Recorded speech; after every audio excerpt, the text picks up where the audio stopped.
get to blues, come on, get rhythm. When you get to blues, get a rock and roll feeling in your bones. Put taps on your toes and get gone, get rhythm. When you get to blues, a little shoeshine boy, he never gets low down, but he's got the dirtiest job in town, bending low at the people's feet on a windy corner of the dirtiest street.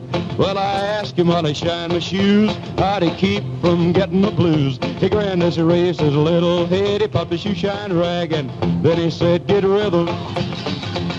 When you get to blues, come on, get rhythm. When you get to blues, well, a jumpy rhythm makes you feel so fine. It'll shake all your trouble from your worried mind. Get rhythm when you get to blues.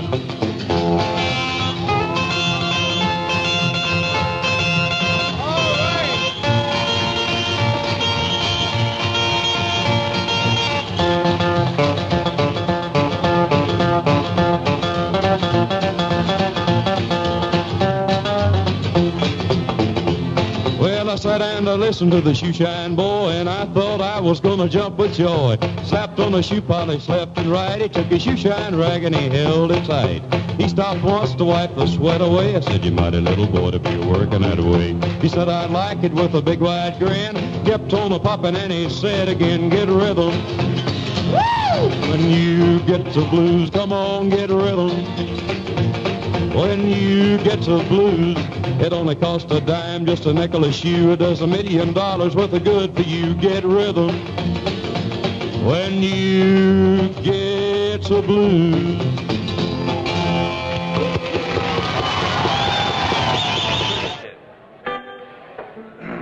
Give me the deep south. I don't like no city slickers. Getting homesick to see some cotton pickers where I'll be right at home, dressed in my overalls, with the friendly neighbors shouting, how you all? I'm heading deep south. I'm leaving in a hurry. It's a great, great life when you ain't gotta worry. Give me a sweet gal to love me all the time on the sunny side of the Mason-Dixon line.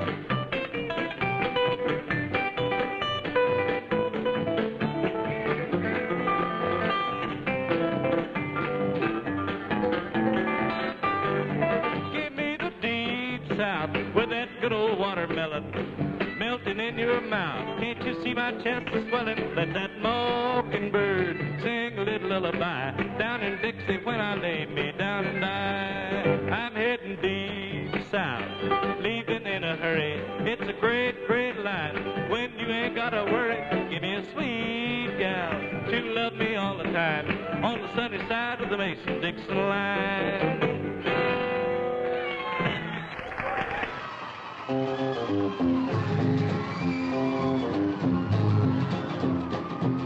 Now I taught the weeping willow how to cry, and I showed the clouds how to cover up a clear blue sky. And the tears that I cried for that woman are gonna flood you, big river, and I'm gonna sit right here until I die. I met her accidentally in St. Paul, Minnesota, and it tore me up every time I heard her drawl, southern drawl. Then I heard my dream went back downstream, cavorting in Davenport, and I followed you, big river, when you called.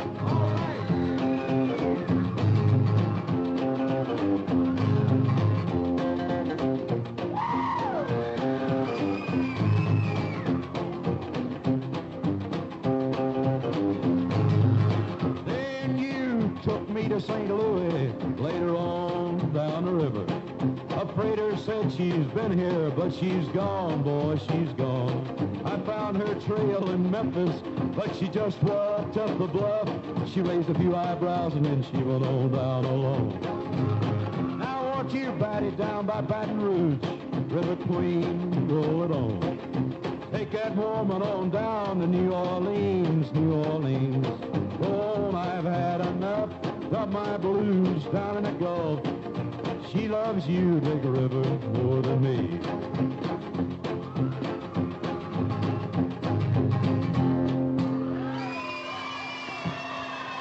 What would y'all like to hear?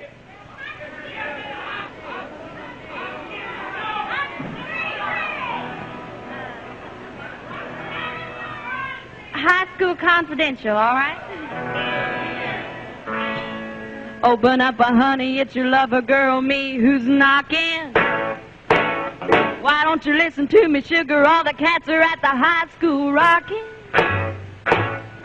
Honey, get your bopping shoes, for the jukebox blows a fuse. Well, everybody's hopping, everybody's bopping, bopping at the high school. Bopping at the high school hop. We're bopping at the high school hop. We're shaking at the high school hop. We're moving and a grooving at the high school hop. Well, now everybody's hopping, everybody's hopping, bopping at the high school hop. Come on, pretty baby, let's rock a little bit tonight. Let's get with it, sugar, let's shake things up tonight. Well, my heart's a beating rhythm and my feet are moving smooth and light. Well, bopping at the high school hop. We're bopping at the high school hop.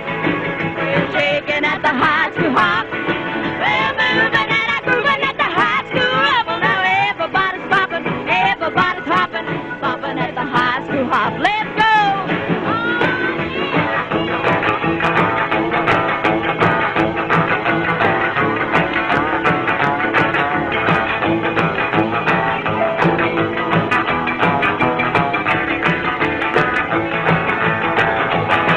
Listen here, Big Daddy, I'm gonna give you some good news. Listen here, Big Papa, let's burn off both of our shoes.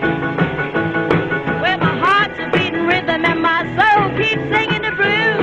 Oh, let's go, yeah! Bopping at the high school hop. We're bopping at the high school hop.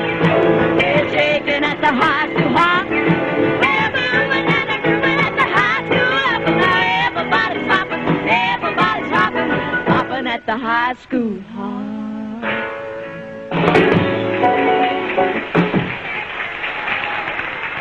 Of course, now I would like for everyone to kind of light up. And Jimmy on the piano for liable to kick me off here.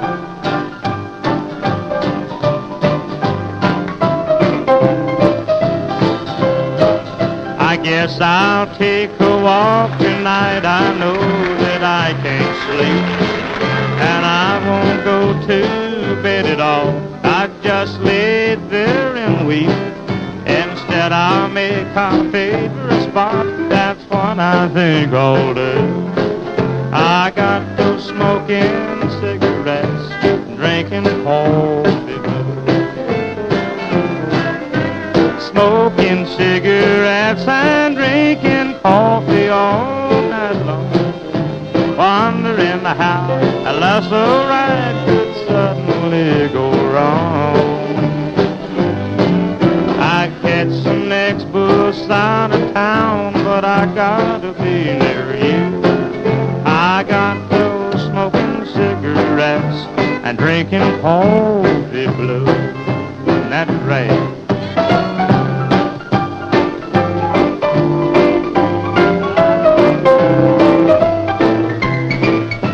Sitting at the table where I call my baby's name, wondering where I would love went wrong, wondering who's to blame.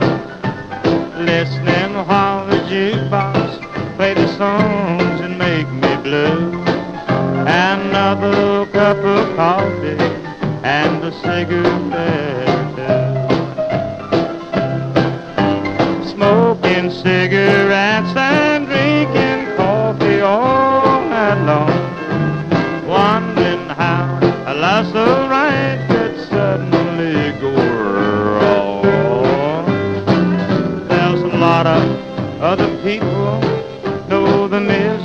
I go through. I got those drinking cigarettes, smoking coffee blues.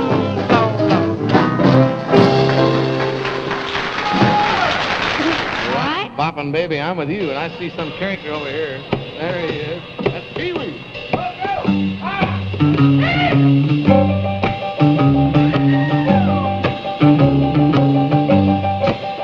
When my baby loves me, when my baby hugs me, when my baby holds me tight, man, I'm level and I'm in heaven when my baby loves me right.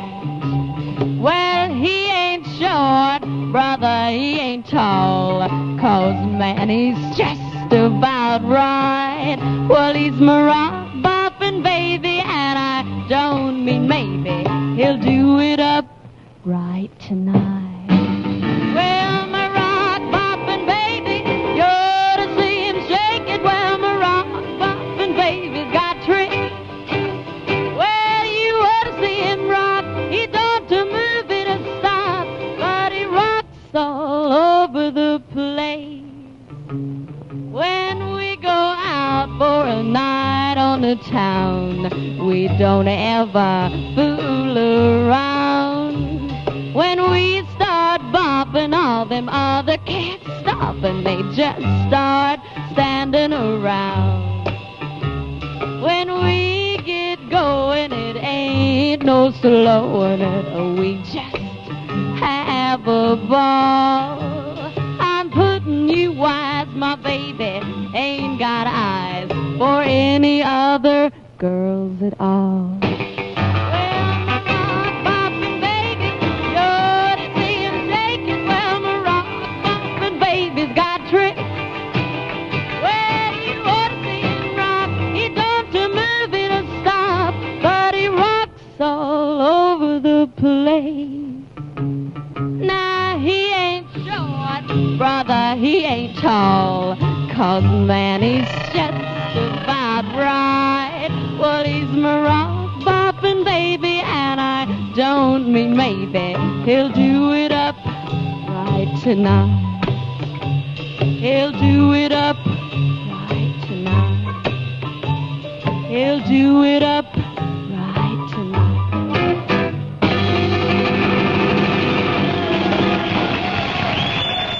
She keeps me warm in the winter, shady in the summertime. That's what I like about that fat gal of mine.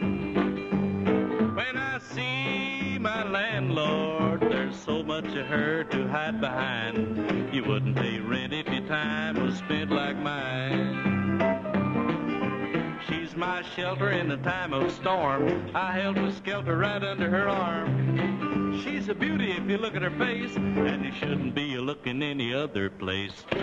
Warm in the winter, shady in the summertime. That's what I like about that fat gal of mine.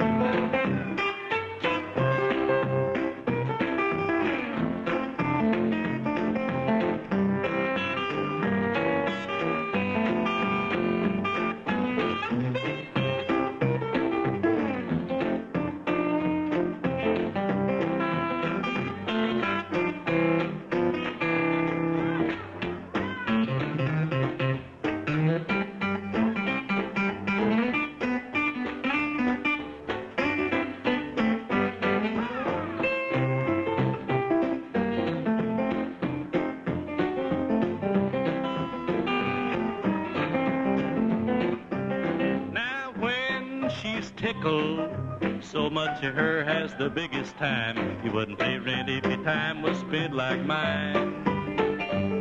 Well, when I see my landlord, there's so much of her to hide behind. You wouldn't pay rent if your time was spent like mine. This hard time talk don't trouble me. I keep as happy as a honeybee. If things get rough and times get hard, I rent my gal and sell the lard. She's warm in the winter, shady in the summertime. That's what I like about that fat gal of mine.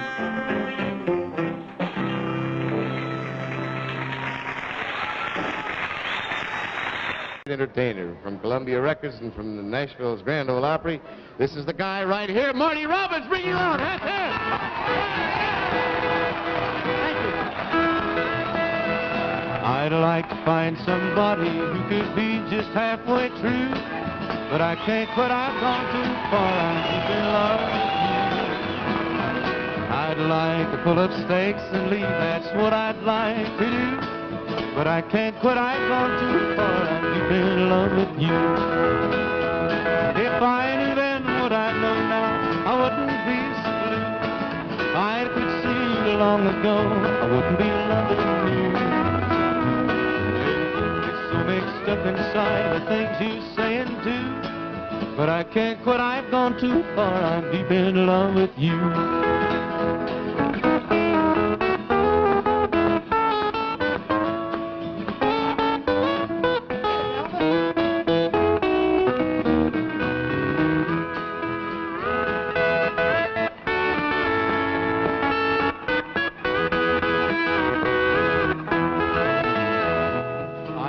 But I've gone too far, I'm deep in love, you see. You really know your way around, you're making it tough on me. Well, a truckload full of dynamite can blast you out of my heart. Are you there to stay? Well, it's looking that way, why don't you do your part? If I'd have been smart, I'd have closed my heart, I wouldn't have let you in. But I find I was wrong when I waited so long, I got you under my skin. Well, you keep me so mixed up inside the things you say and do. But I can't quit, I've gone too far, I'm deep in love with you. The Town Hall Boogie.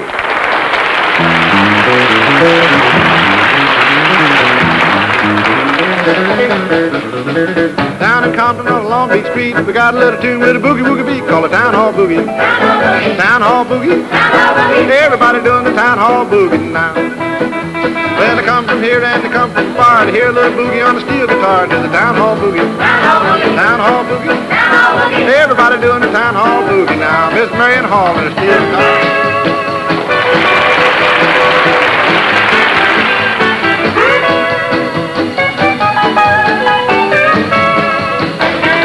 Up the fiddle and grease up the bow, swing your honey and don't be slow to the Town Hall Boogie. Town Hall Boogie. Everybody doing the Town Hall Boogie now. Billy Hill and Fiddler Kate.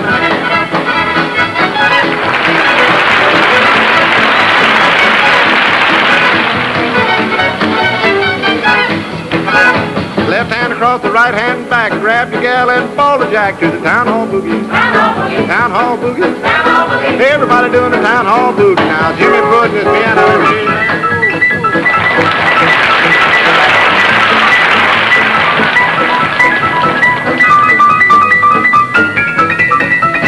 Folks getting ready for miles around. Saturday night they're Town Hall bound to do the boogie woogie. Town Hall Boogie.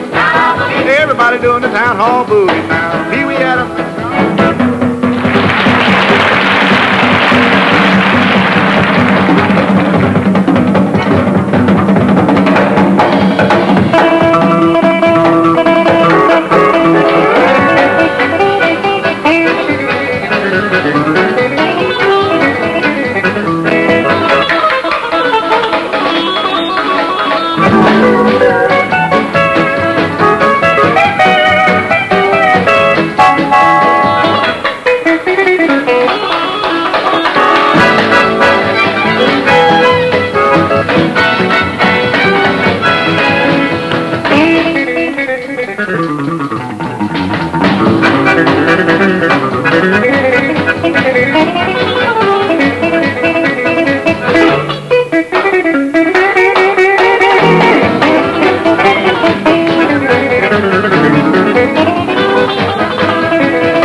Come to Town Hall next Saturday night and do the boogie woogie. Town Hall Boogie. Everybody doing the Town Hall Boogie now.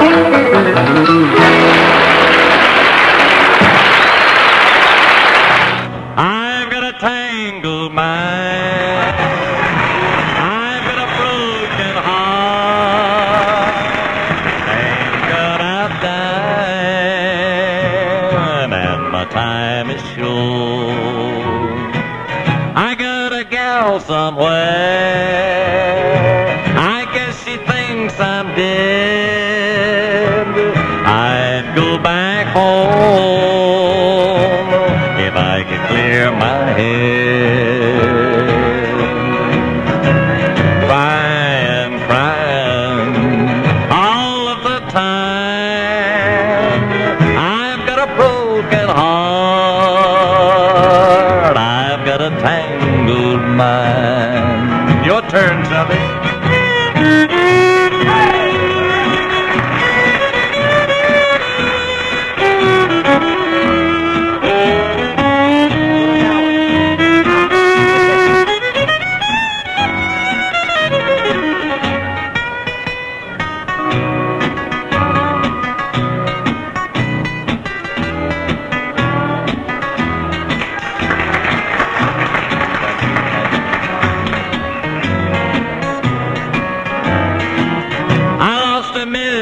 Friends, I'm trudging on in the dark, can't find my way, don't know where to start. I had a home one time, I left it all behind, I can't go back, I've got a tangled mind. Crying, crying all of the time. I've got a broken heart. I've got a tangled mind.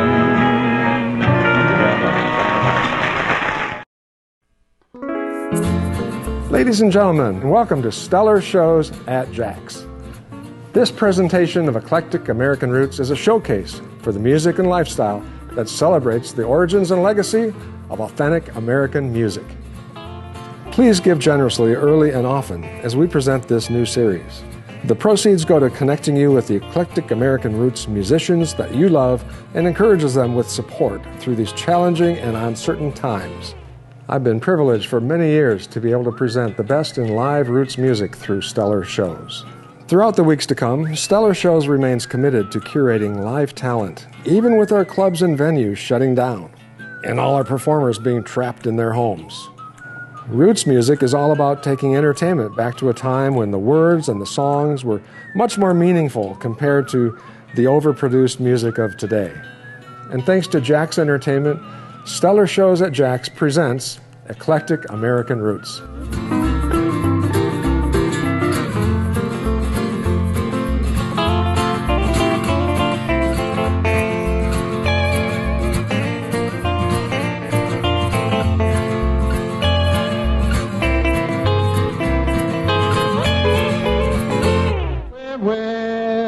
I'm going downtown, get a rocking chair. Me and my baby gonna rock from here, 'cause you know how to rock me. Oh, hi. Welcome to Stellar Shows at Jack's. In today's episode of Eclectic American Roots, we're going to reach back to the 1950s and see an early television series that presented the roots of country, rockabilly, and rock and roll. This show aired every week for over a decade in Compton, California, of all places. We're going to take you back to those thrilling days of yesteryear. The Town Hall Party is on the air.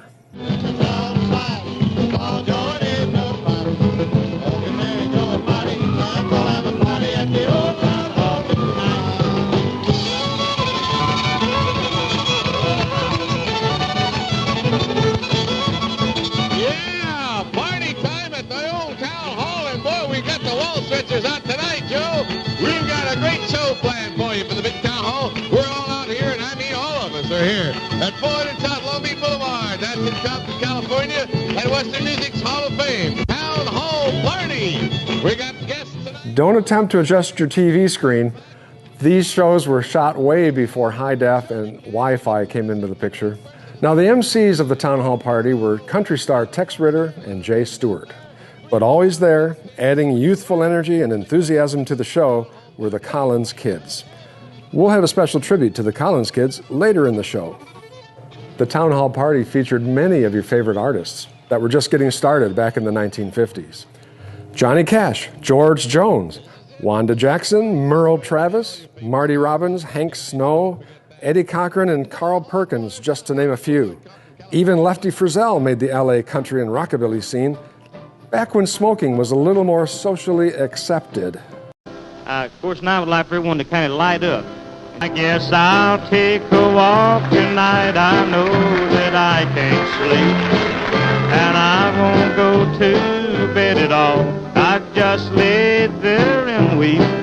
Instead, I'll make our favorite spot. That's what I think all day.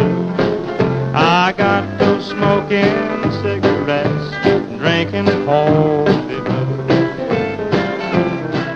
The Town Hall Party was California's largest country music barn dance, rivaling the Louisiana Hayride and the Grand Ole Opry for regional popularity. Crowds numbering up to 2,000 would fill the old town hall. This live show was more than just musicians on stage entertaining. The theater sat 1,000 folks in front of the stage, and at the same time, another 1,200 or so would be dancing in the rear of the huge ballroom. The show had its own cast of regular performers and musicians, with a house band that was a who's who of the West Coast scene. Legends like Joe Maphis, Merle Travis, Skeets McDonald, Johnny Bond, and Tommy Duncan. After 6 years, the Town Hall Party changed its name, but it stayed at the same location. Hi, I'm Lori Collins, and I'm meeting my brother Larry on Ranch Party. Let's all go. When it became known as Tex Ritter's Town Hall Ranch Party, capitalizing on the many popular TV westerns of the era. The show became syndicated in 1958, running for 4 more years. Tex Ritter was still the host, and the Collins kids became co-hosts. Competition for television viewers was more intense as the 60s began, and a large cast of recording artists was no longer viable because TV viewing habits were changing. The short-lived golden age came to a shuddering halt.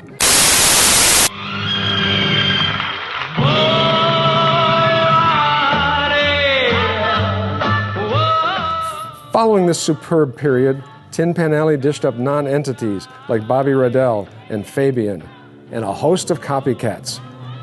Today, we have more authentic, retro-style recording artists on the scene than ever before. And we're about to meet some of them as Eclectic American Roots continues.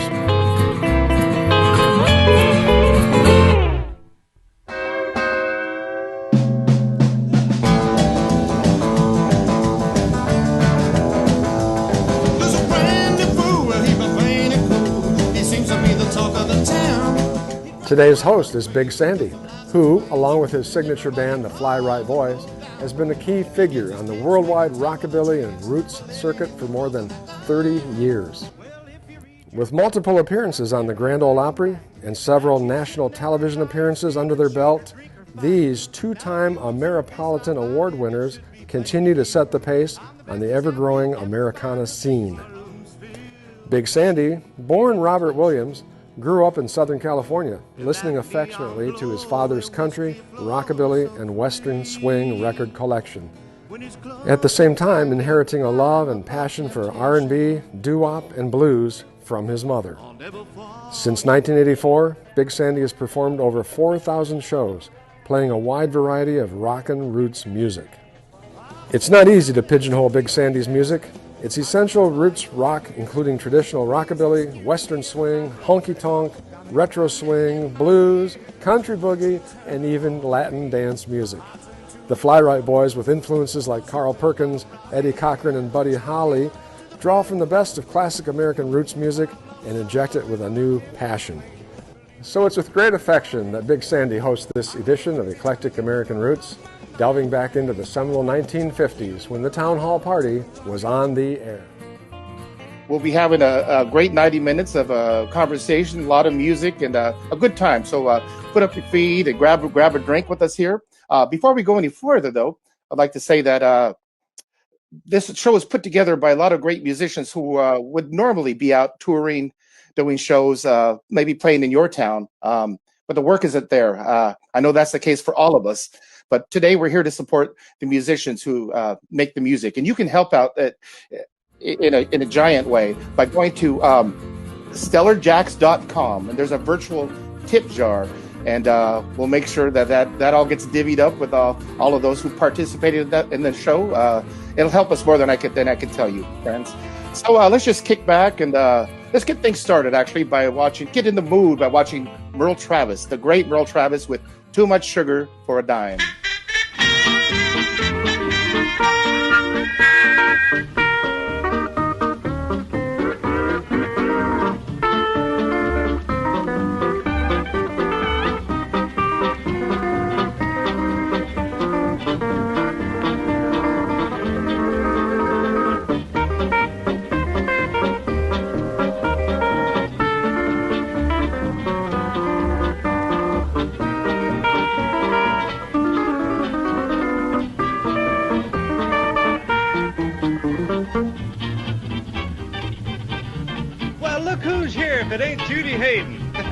Hello, honey. Oh, hello, Travis.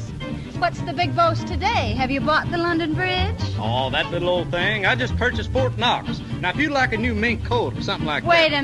Wait a minute. That's too much sugar for a dime. You're always handing me a line. That happens in the best convertible. Always brag about all you got, a swimming pool and a fancy yacht. I'll bet you don't know nothing about a boat. They float.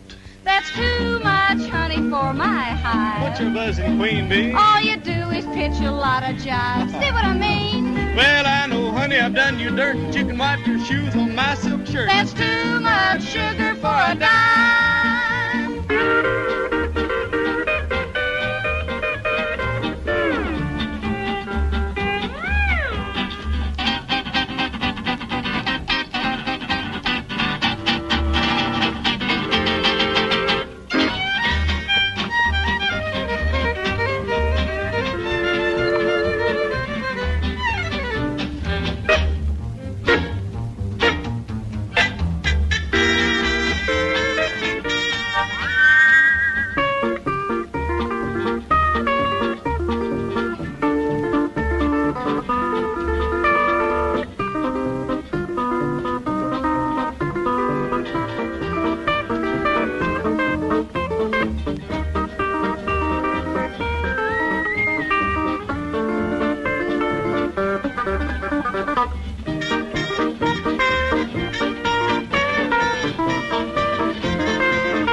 I got Merle, so that's stuff. Yak, yak, yak all of the time. Yak along, Travis, that's me. Now, if you could sing like Gordon McRae, King Cole, and Mel Torme, then maybe I would come down off the shelf. I'm a Tex Ritter man myself. That's too much candy for the cost. I wouldn't say that. So, do me a favor. What's that? Get lost. Well, I guess I'll give the devil his due. No, Trillo might refuse. That's too much sugar for a dime. Hey, this old dime ain't no good no way. Well, what's the matter with it? It's got a picture of Dave Barber on it. Well, turn it over. There's a picture of Peggy Lee on the other side. That's too much sugar for a dime.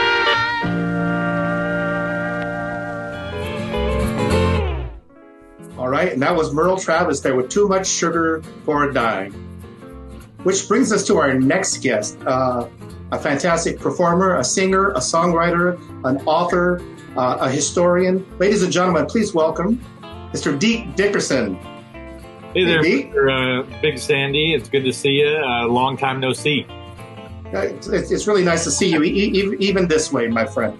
Yeah. Before we dig any further into this interview, watching that clip there, I wonder if you could give us a little background. That's not from a movie there. What is the story on that? Well, that is from a thing that they did in the early 1950s called the Snader Telescriptions. And they sort of shot basically early music videos, little 3-minute music movies that then they would license out and put on TV or show on video jukeboxes. It was kind of a neat thing. It never really took off, but the films still exist, and they're neat to see. So Merle Travis is in that video, and he was a big part of the town hall party, Pier and Ranch party, and the hometown jamboree. He was just such a huge figure in the scene. But you have a strong connection with Merle and his whole story. As a matter of fact, you've been working on a book about it. Can you tell us a little bit about the Merle Travis connection for you? As I've been doing a lot of writing and, as you said, music history type stuff, I realized it's really weird that Merle Travis doesn't have a biography or an autobiography. Like, that should have been done 25, 30 years ago. And so I sort of started making some questions and inroads, and I got connected with his 2 living daughters who live here in Southern California, Merlene and Cindy. And I started talking to them, and eventually we wound up signing a thing with BMG Books. And so I'm writing this Merle Travis book that's going to be out hopefully by the end of the year. I wonder, from your fingers and your guitar, could you give us a little flavor of Merle Travis?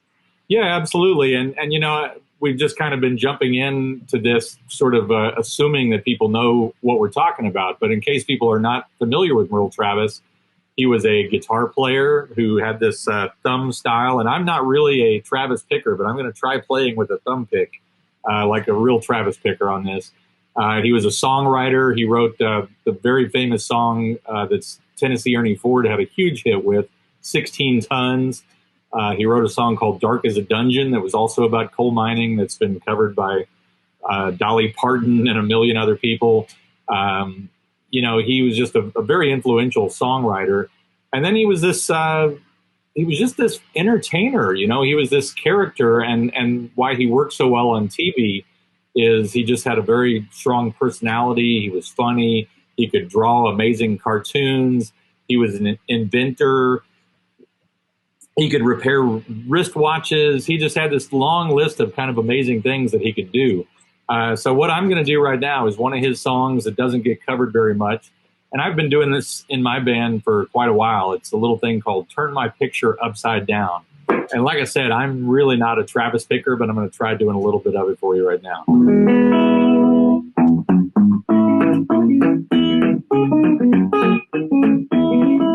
Turn my picture upside down, face it towards the wall. Good gal, I just found out you don't love me at all.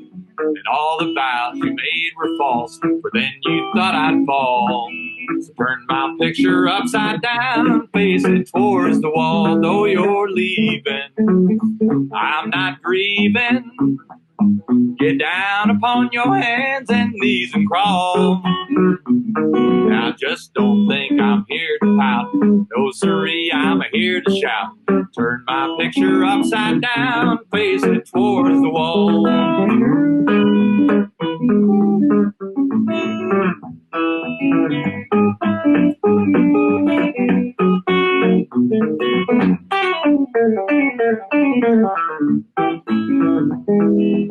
I'm going to interrupt this real quick. If we have any guitar players out there and they want to steal a lick, you're looking for a lick to play over the 4 diminished, 1 6 2 5 1 turnaround. Merle Travis came up with the most genius lick ever for that. Okay, here it is. I got to start it again. Now I can do just the same as you, now that we're not bound. Good gal, just to watch my smoke, I'm really going to town. And even though I feel so sad, know that I will bawl. Think of my poor picture, facing towards the wall. No more sorrow on the morrow. What's good for you is good for one and all. So before you break another heart, do one thing before you start. Turn my picture upside down, face it towards the wall.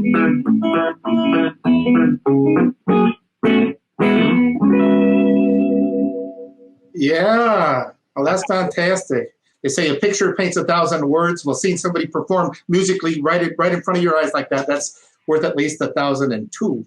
Well, I appreciate you saying that. And you know, I will say again, I'm not really a thumb picker, but I did try to do it there. Can we get a little taste, maybe a story from the book that you can share with us? Yeah, absolutely. You know, Merle was a genius. Undoubtedly, he was a genius.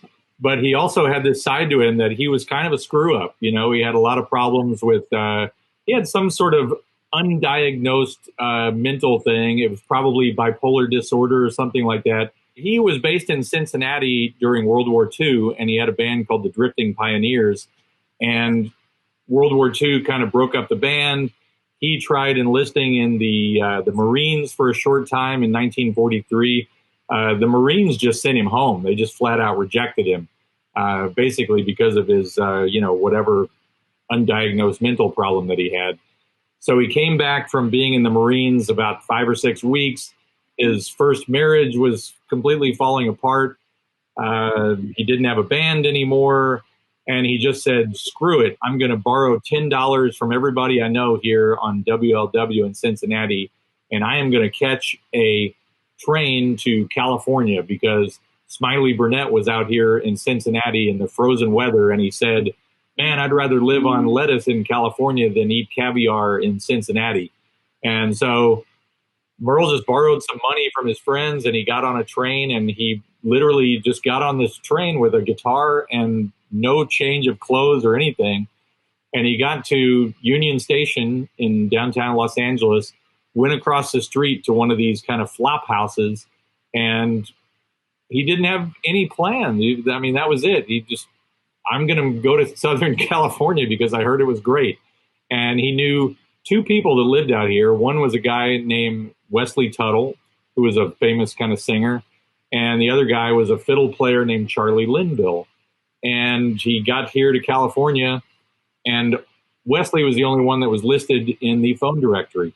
So he called up Wesley and he said, hey, Wesley, I'm here. And, Wesley retells the story thinking that, oh, well, he thought maybe Merle had set something up and he had something lined up. But no, he didn't. He was just in this flop house in downtown Los Angeles. So Wesley went down there to see him, and he's like, well, where's all your stuff? He's like, this is it, and he's got his socks are drying out, hanging up from this one light bulb in this flop house in downtown LA. And Wesley said, man, we got to get you out of here, man. This is ridiculous. So Wesley brought him to the San Fernando Valley, which is where Merle would spend the next 20 years, basically. And within the next few days, Wesley Tuttle introduced Merle to the Sons of the Pioneers and Roy Rogers and, Stuart Hamblin and all these people who had radio shows and who were doing things. And so basically within a week or two, Merle Travis was firmly hooked up with all of the California West Coast country music people.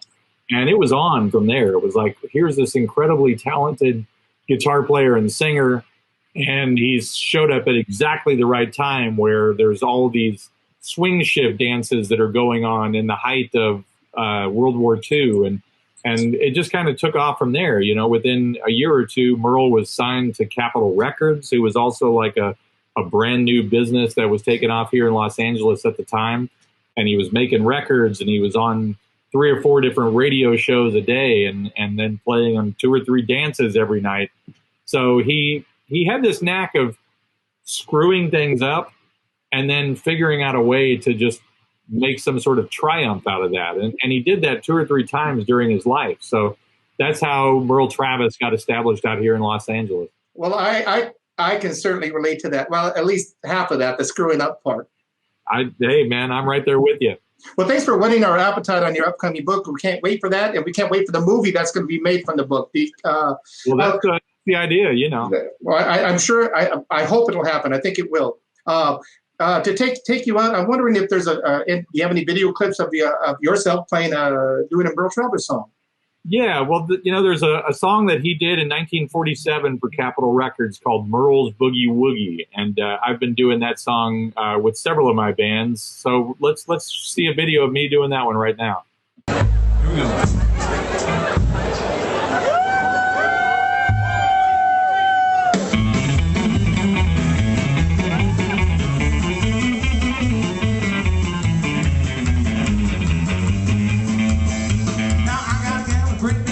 Walking like walking on some boat, next you got a boogie woogie, hanging on that long.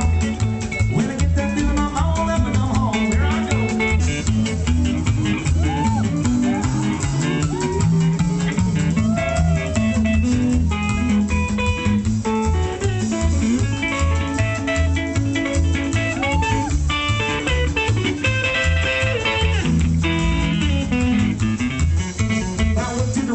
the mountains. I wanna see you down at my house. I got a boogie feeling.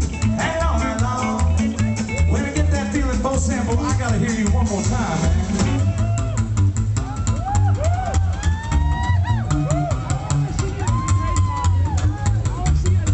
No, it's gotta be one more. It's gotta be one more.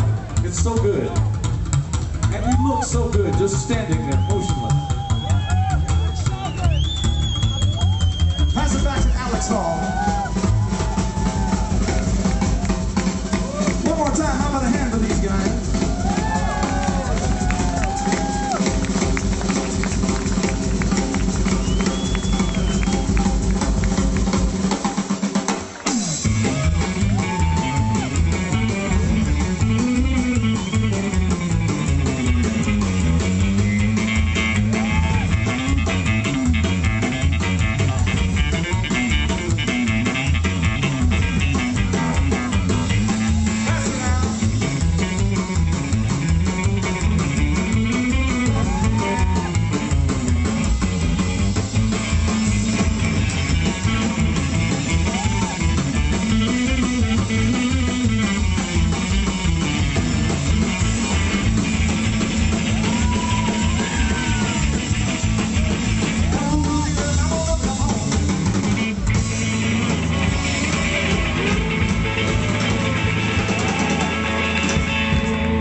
Oh, it's always good to catch up with our old pal, Deke Dickerson.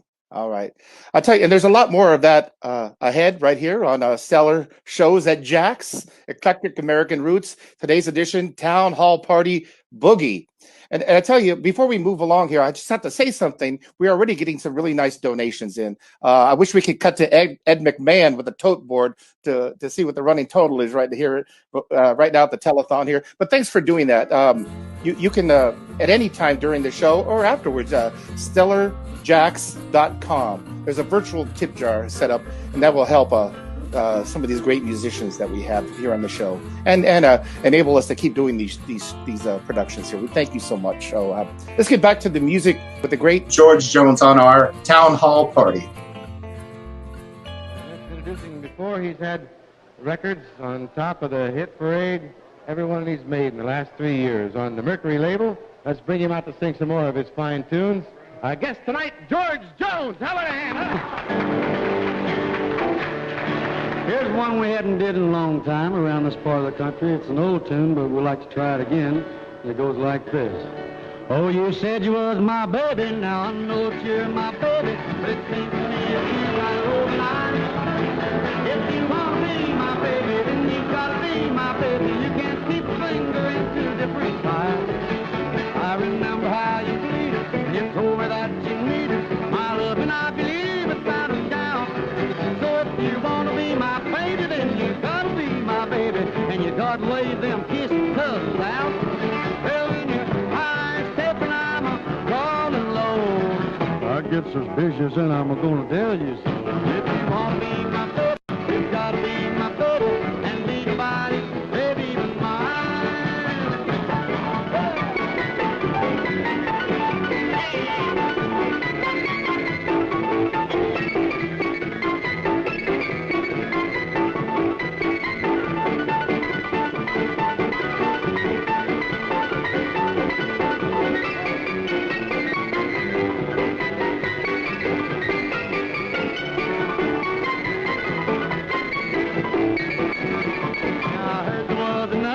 So I went and asked your mother if anybody hung around sides me.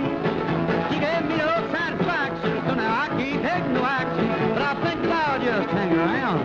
So if you want to be my baby, you gotta be my baby, and you gotta come to me and tell me so. Yes, if you want to be my baby, then you gotta be my baby. Tired of waiting around, so let me know. Yes, when you're high stepping, I'm a calling low.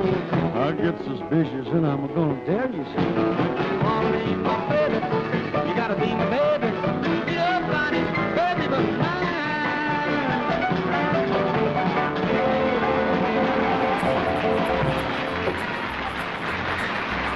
And That was a very young-looking George Jones on our town hall party. And now, friends, we'd like to take you to a man you know from the band High Noon, coming to us live from Revere, Massachusetts, Mr. Shaun Young. Welcome, Shaun. Hey, Big Sandy. Thanks for having me.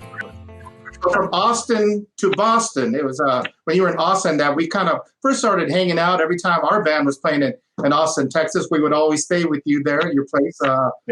How has that move been for you? Are you still adjusting to that? No, it's an adjustment, that's for sure. Before I moved out here, but I never lived in Boston or on the East Coast, and here I am.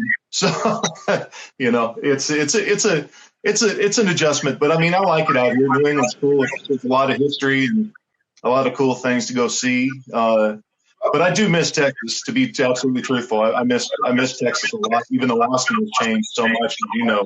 Although you're living out there in the Boston area generally, I know that you'll never, that Texas will never leave your soul. And we were thinking about tying this in with one of the guys who used to be a guest on the town hall party from time to time whenever he was passing through town, Mr. George Jones. Now, I was wondering, did George Jones ever have any influence on your music? Oh yeah, big time. I mean, especially him being from East Texas, which spent a lot of time in East Texas, the area that Wilmot, Port Arthur area, the Golden Triangle, they call it, where so much great music came from. Well, I have to say this because when all of us guys were coming up within the rockabilly world, you were one of the first guys that I know who was exploring the country shuffles and some just the honky tonk sort of thing. So I really respect that in you. That now later a lot of us are kind of discovering some of those sounds, but I think you were a little bit ahead of the game in that regard, Shaun. So hats off to you on that, man. We were lucky to be where we were at in Austin. We got to go see Don Walzer, Junior Brown. When we found Wayne Hancock, we were all like, holy cow. I mean, Wayne, we used to play an old honky tonk called Henry's Bar and Grill, which was kind of the epicenter of all that old country influence and all the young guys. Because Jimmy Day played steel there about 3 nights a week. I mean, Jimmy played with everybody. He was a steel player in the Louisiana Hayride. Now, Shaun, we're all wondering if maybe we could get a song out of you. Can you play us a little something? I could probably. I just have about 10 or 12 guitars laying around here. So. Red Hot Daddy record from way, way back, but it's a fun song. I like singing. It's called One More Drink. It's like this. One more drink. And turn out the light. Hope her memory will leave me alone tonight. But I know she'll come a-calling before night turns day. Knocking at my mind's door, how can I turn her away? And just to forget, as alone I sit, is the task at hand for me and the wine. As I stare at the glass and fill it to the top, I pray, please, Lord, give me the strength to stop. But then one more drink and turn out the light. Hope her memory will leave me alone tonight. But I know she'll come a-calling before night turns day. Knocking at my mind's door, how can I turn her away? And one more drink and turn out the light. Hope her memory will leave me alone tonight. But I know she'll come a-calling before night turns day. Knocking at my mind's door, how can I turn her away? Well, Shaun, it's been really nice hanging out with you here today on Eclectic American Roots. Thank you, brother Sandy. Thanks for the kind words, and you all be safe out there too. This is a clip that we got from our buddy Mark Seagraves in Washington, D.C. He put this show on at a place called Hell's Bottom. And it's a tune off of my last record, the Moving record, called I Plead the Fifth. God bless y'all.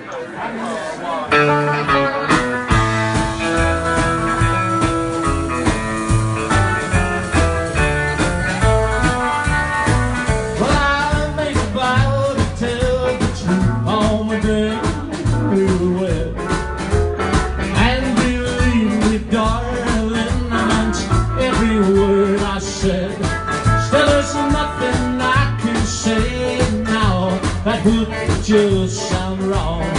Coming home, smelling like smoke and beer after staying out all night long.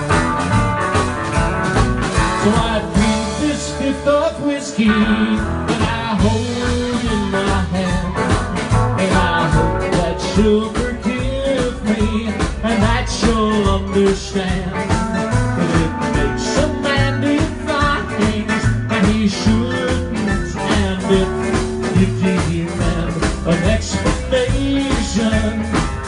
I plead the fifth.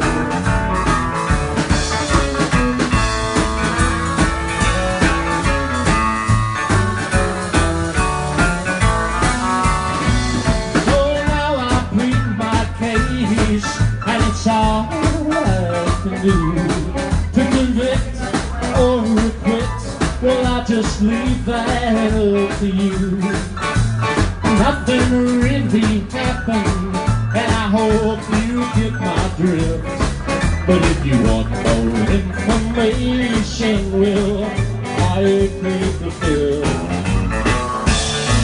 And I plead this fifth of whiskey that I hold in my hand, and I hope that you'll forgive me and that you'll understand. And he shouldn't, and if you do demand an explanation, well, I plead the fifth.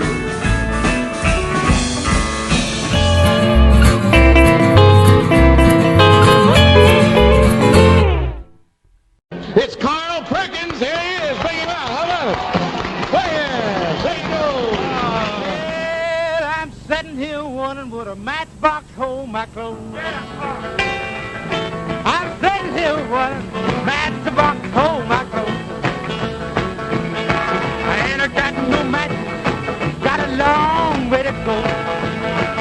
Well, I'm an old poor boy, long way from home. Yeah, I'm an old poor boy, long way from home. If I'll never be happy, everything I do is wrong.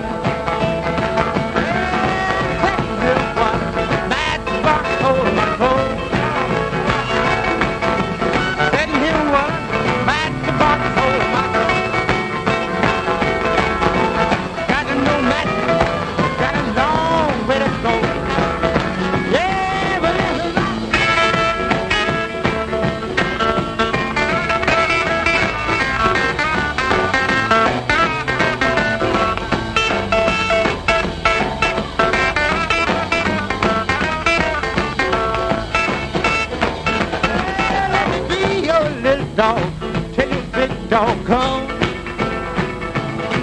Let me be your little dog, till your big dog come. When the big dog gets here, show him what this little puppy done. Well, there was matchbox hole in my coat. I'm sitting here wondering, matchbox hole in my coat. Yeah, I ain't got no match. Got a long way to go. Everybody rock now, go!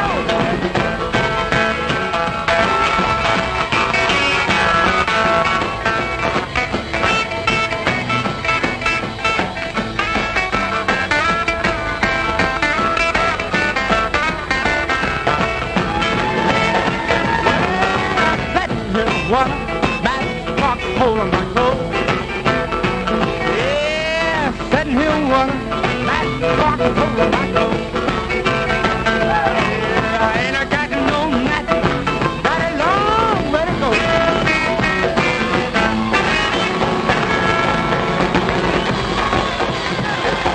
And that was the great Carl Perkins on Town Hall Party, wondering if a matchbox will hold his clothes. Speaking of clothes, cool cat clothes, we're going to take you right now live to Mr. Eddie Clendening. Welcome, What's Eddie. going on, Hoss? How you doing over there? Things are going all right, man. Thank you for stopping by here on the Eclectic American Roots program. Eddie, we've been knowing each other a long time within the musical world. We're kind of both doing the same thing, just kicking around in the trenches.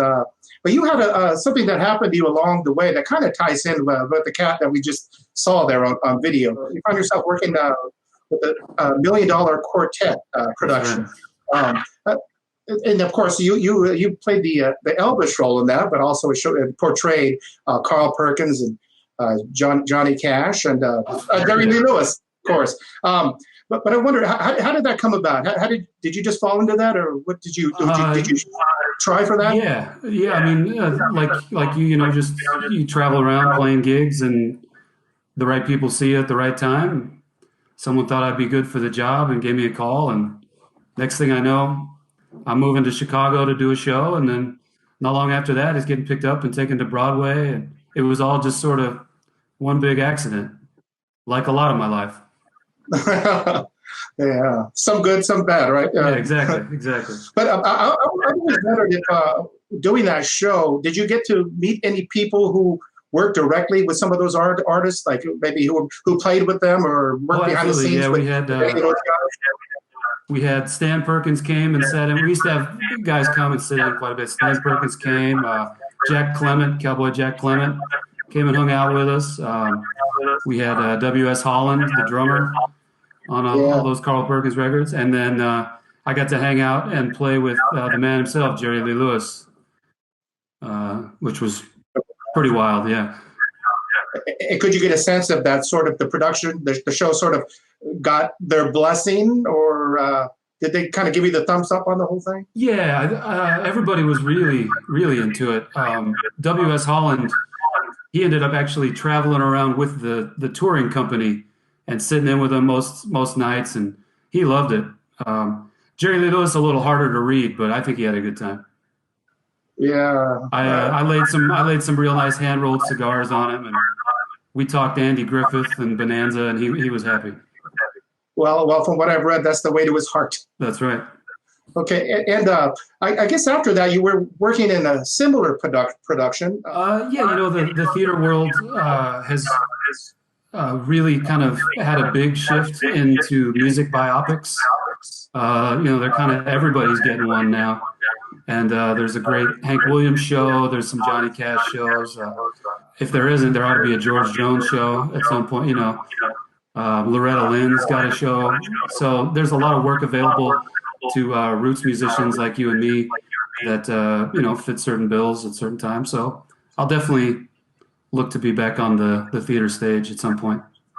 Okay, then looking forward down the line, eventually there's going to be an Eddie Clendening show, a big production. Who's going to play Eddie Clendening? Yeah, but that, obviously the big money makers are the family shows, and I don't know that'd be for an all ages audience. That might be an adults only show. Yeah. Well, I see you brought your son along with you there, Eddie. Speaking of family, no, right. Tell us who you got there, man. That's my roommate, friend, and drummer, Mr. Cole Maxwell of the Maxwell, the Utah Maxwells. Some of you might remember.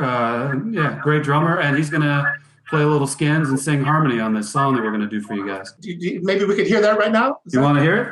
Yeah, play us a little something, Eddie. Let's do it. What's the worst that could happen, huh? We put out a record not that long ago, and we're trying to think of something to do for you guys. But we figured we'd do one off the record. So this one called "Tomorrow I'll Hang My Tears Out to Dry." What do I do? What do I do? What do I do?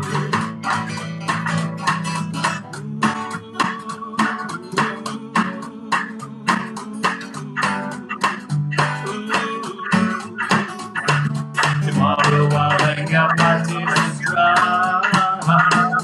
Now let me say goodbye. I know I will surely cry. Tomorrow I'll hang out my tears to dry.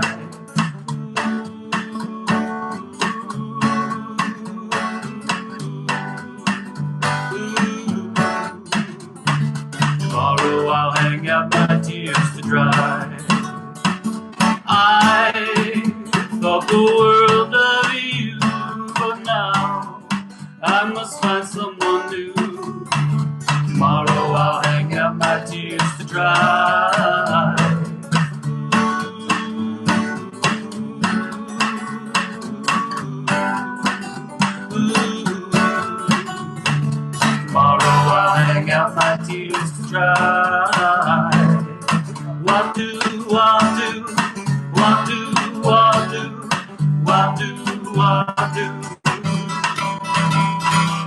You said you loved me, so if you did, why did you let me go? Tomorrow I'll hang out my tears to dry.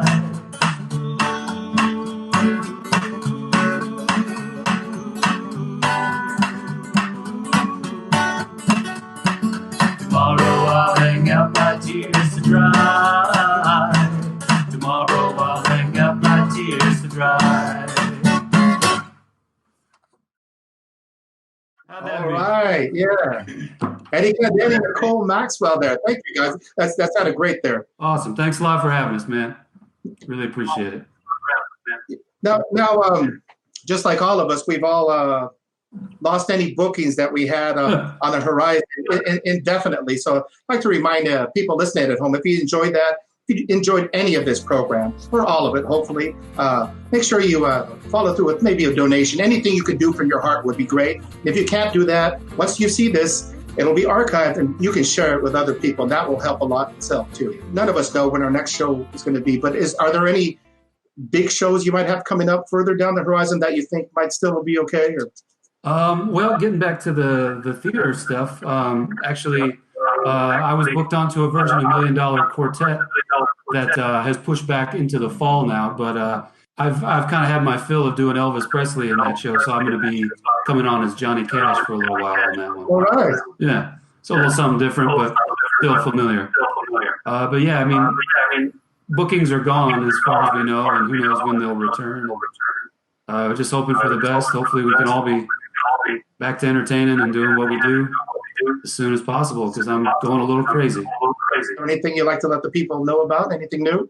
Well, we're always working on new stuff, but we got our latest release, which that song we played just now is on it. A little thing right here that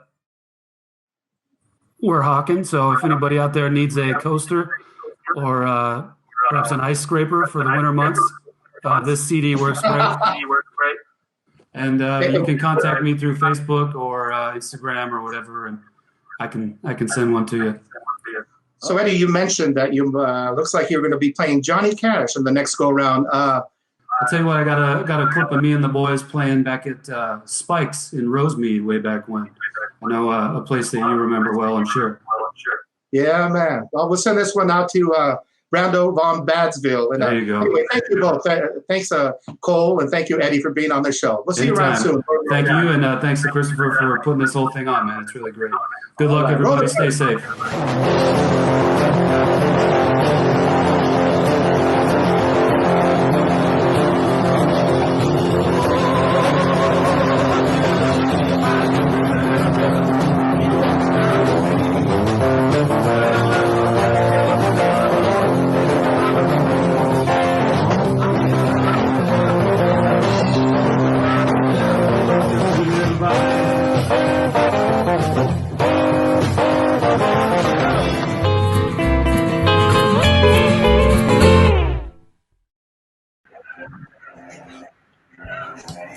Hey, everybody out there in Radio Land. How we doing today? We're taking a short break just to remind everybody that early voting is in effect. Now, this may be a non-political show, and we insist that it remain that way. But, if I may say so myself, get out there and vote, please. Send it in early to make sure you're counted. Yep. And speaking of sending it in, don't forget that our tip jar is always open before, during, and after our shows. And our Venmo account is Jack's Hideaway, J-A-X. We have another Live Roots show coming up Saturday, October 17 at Campus Jack's in Newport Beach. This time we're showcasing the Americana group, the Hawthorns, along with Ted Russell Camp. So Jack's is all set up for live music. It's safer than a trip to the grocery store. Just go to stellarshows.net to make your reservations for the Hawthorns, Saturday, October 17. And now, let's get back to some great Roots music. The long Joe Maphis, king of the strings. The short Larry Collins, the crown prince, we'll call him the heir apparent. Here they are under the double eagle.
Under the Double Eagle by Larry Collins and Joe Maphis.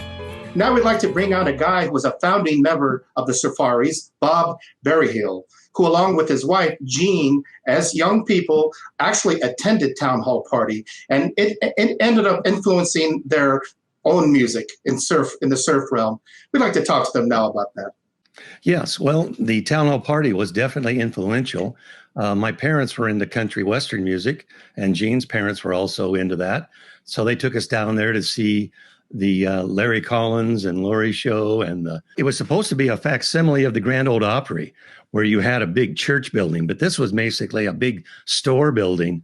The front of it had large black timbers and a tower up one side, as I recall. And you walk in, and it's a TV studio. The stage was kind of small, and the audience was packed together, but you could dance. A big family expression of everybody just loved being part of the show. Just Joe Maphis and all the other performers were just fantastic. I personally concentrated on the Joe Maphis and Larry Collins as an instrumentalist. That's what I loved about it. Do you think their style of playing, their approach to playing, ended up influencing what you did in surf music? And maybe, if so, maybe you can demonstrate some of that for us. Yes. I basically, the songs that we wrote, some 17 songs of the Surfaris, there's a few songs we wrote that really are reminiscent of that. You want me to play a couple little things? I'll just show you one that's really one of the first ones we wrote, Surf Scene.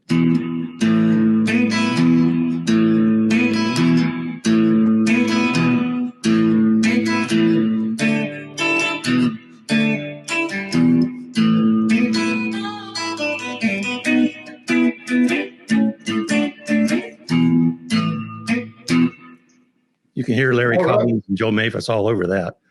Well, I think it's cool to hear it demonstrated because it really underlines the fact that how much the music on shows like Town Hall Party were influencing young musicians and young minds, not only here in Southern California, but across the country, because there was local barn dances all over the place. So it's cool to see that actually in front of our eyes and ears, to see how it affected things. Yes, it was one of those things where, you know, you're dealing with what comes out of your hands and your mind, of what you felt in your heart. And it was a great show that allowed you to really get emotional. You know, it was just a great performance to watch. And I just looked up at Larry and the guys and said to my dad, "Hey, Dad, I want to do that." That's really... My parents knew some of the players.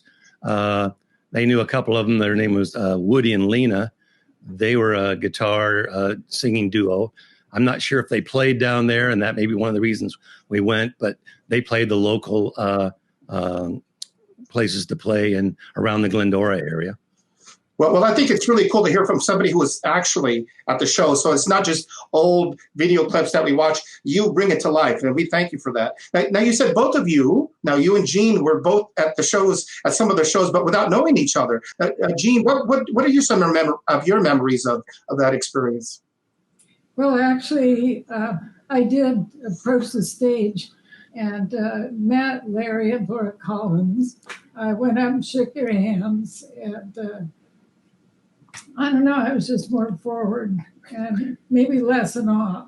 Bob was, I think, starstruck. So it was really fun just to, because they seemed to appreciate it, all of the players, if you'd walk up and shake their hand and say hi.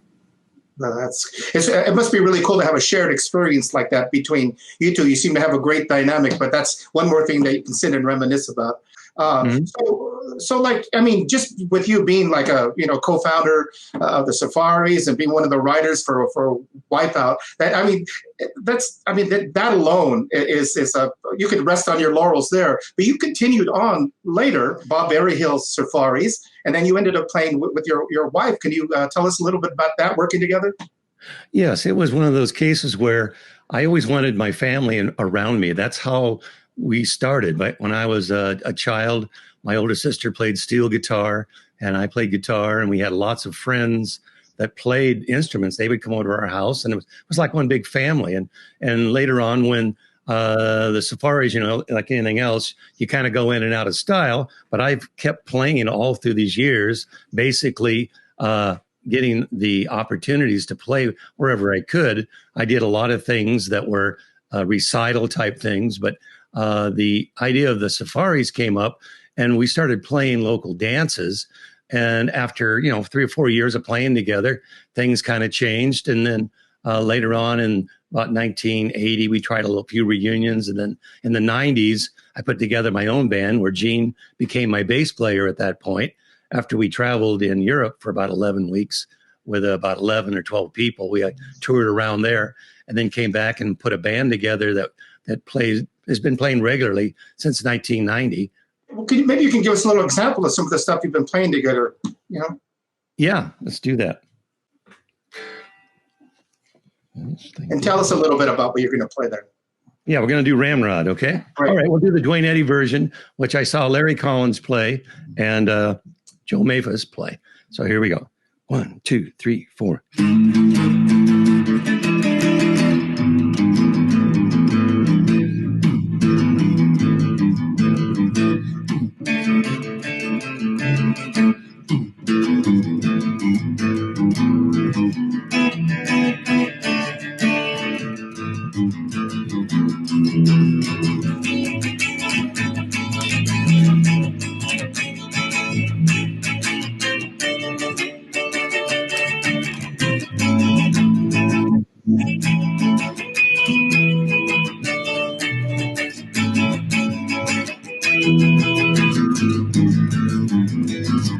Hey. Hey. Hey.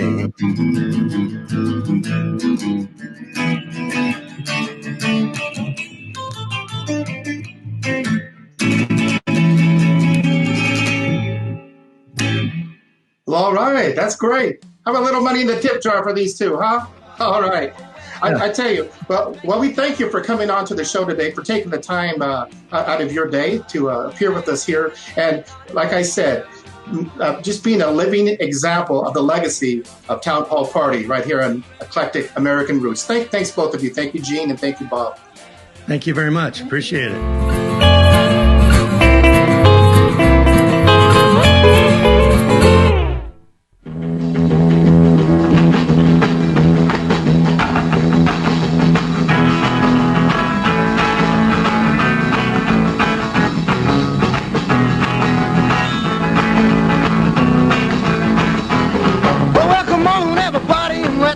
Together tonight. I got some money in my jeans and I'm really gonna spend it right. Well, I've been doing my homework all the week long. Now the house is empty and my folks are gone. Woo, come on, everybody.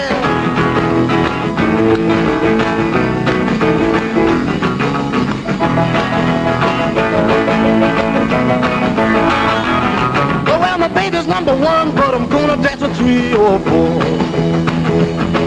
And my house will be a-shaking from the bare feet a slapping on the floor.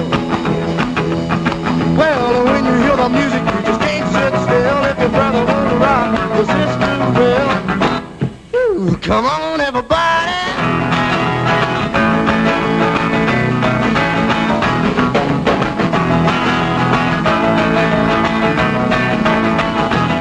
Well, we really have a party, but we gotta put a guard outside. If the folks come home, I'm afraid they're gonna have my hide. There'll be no more movies for a week or two. No more running around with the usual crew. Who cares? Come on, everybody.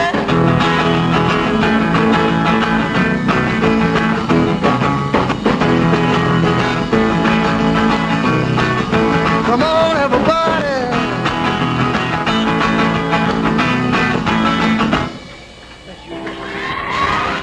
All right, and that was the amazing Eddie Cochran on Town Hall Party with Come On, Everybody.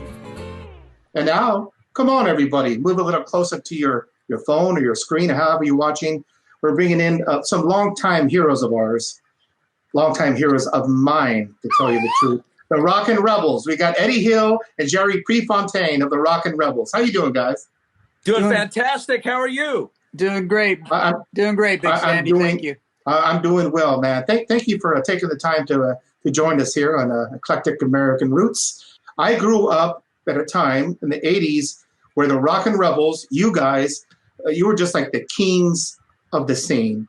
You moved a lot of our hearts and minds and swayed us you swayed me in the direction that I've been going to want to play music that is connected with the rockabilly roots and traditional style music. You were my influences.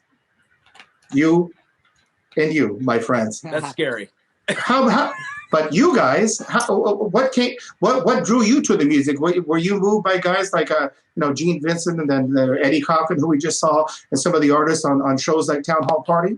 Yeah, they're really, really fun times, and when we think of Big Sandy being just a youngster and where he's grown to be a world famous artist, it's really awesome that we're sitting here doing this. I mean, unfortunately the time that we're in, but this is really cool. And for me, with Eddie Cochran, it goes back even further.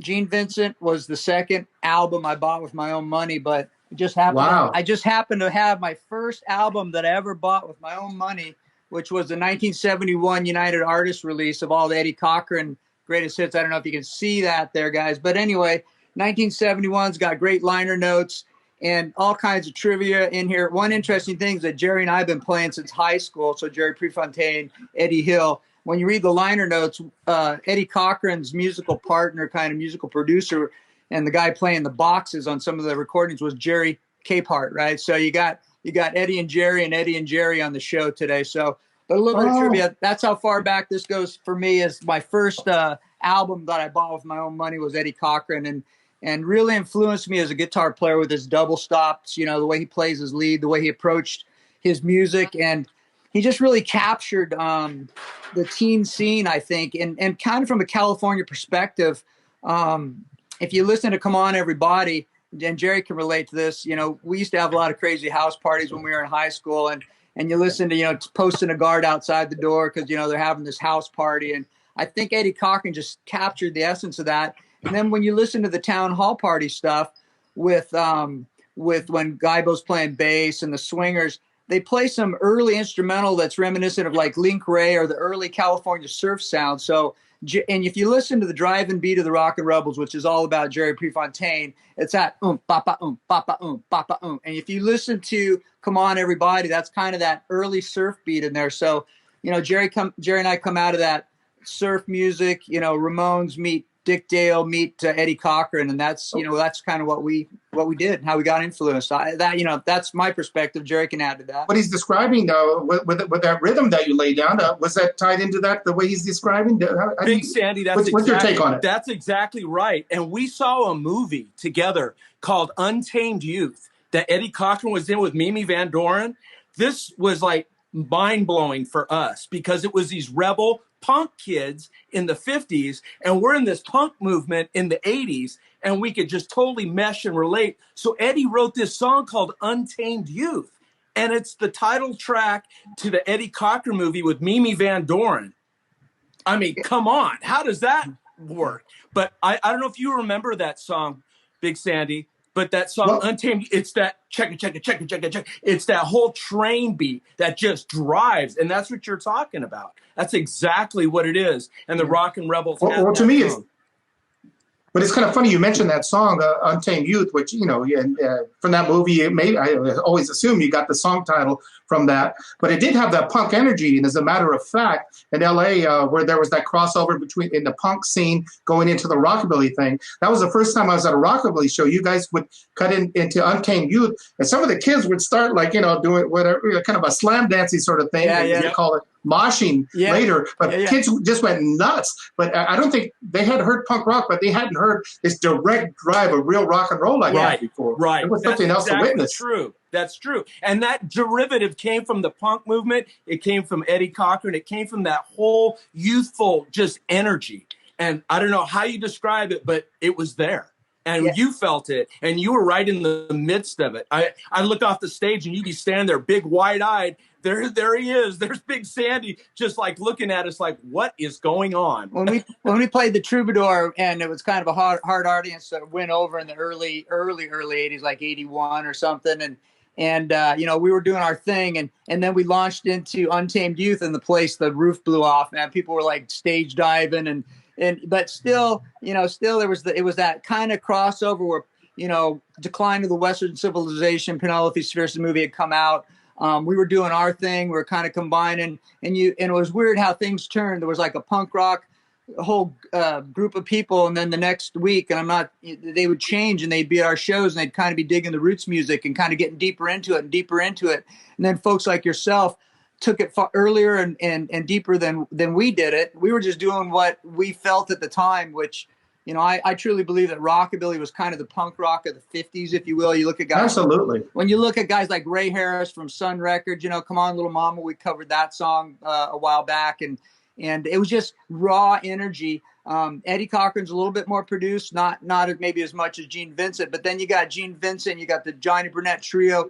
Just that Johnny Burnett Trio, oh my gosh, that animalistic howl that Johnny Burnett would just let loose with a scream. And sometimes when I'm playing with Jerry, and you know, we'll rock whether it's 5 people in the house or 500 people in the house, and I'll just let loose with a scream, because it's like inside me, it's just like, oh my gosh, this is rockabilly. It's just nuts, and you just got to let it explode. It's just the coolest thing in the world. Looking forward to what might be down the line. Do you think you'll continue with that sort of sound, or have you been working on any new recordings or anything? Well, we have an instrumental recording that we want to do called Rockin Rebel that came out. So I would really like to put that down. And then Eddie's got a couple other tunes that he's written that we're ready to go in and record, whether it's going to be Deke or Link, Ray, or Rayford brother, or somebody like that would produce it. We're just looking forward to doing that really soon.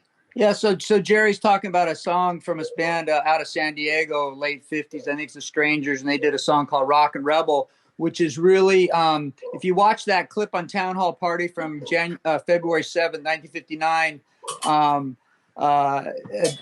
Dick Augustine's band, the Swingers, they did kind of that guitar with the sax, early surf kind of stuff. So like Jerry and I are kind of kicking around as maybe doing a repress of the Let's Bop original cover, Rock and Roll Saturday Night, and then have a couple of new recordings in there as well, and issue it as a 45, because we really like vinyl, and really like what you did with your recent vinyl too, Big Sandy. That's good stuff. Well, thank you. I know and love your music, as a lot of us do, but maybe there's a clip that we can show that kind of demonstrates what you guys are sounding like these days. You have something we might want to show? Live at Original Mike's with the saxophone and Jerry going crazy on the drums, and yeah, so we'd love to share one of those clips with you. Well, once again, before we wrap it all up, guys, thank you so much for being here, a part of this. I've always looked up to you guys. You've inspired me so much. And both of you guys, Jerry and Eddie, from the bottom of my heart, I thank you so much. Thank you, Big Sandy. You've been a wealth of information to us and helped us, and just love following your career. It's just been great seeing you again. Thank you so much for having both Eddie and the Rockin' Rebels. Thank you, Big Sandy. It's been a pleasure, and it's always, you're a fine gentleman, and I just love to see where you've gone in your life. Good stuff. Oh, thanks so much. Anyway, let's just all kick back and watch that video we've been talking about and sign off. Thank you so much, guys. Thank you all. We'll see you down the line.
Rockin Rebels. I tell you, I'm having a really great time hanging out with a lot of my musician friends and like them, some of my idols, longtime idols.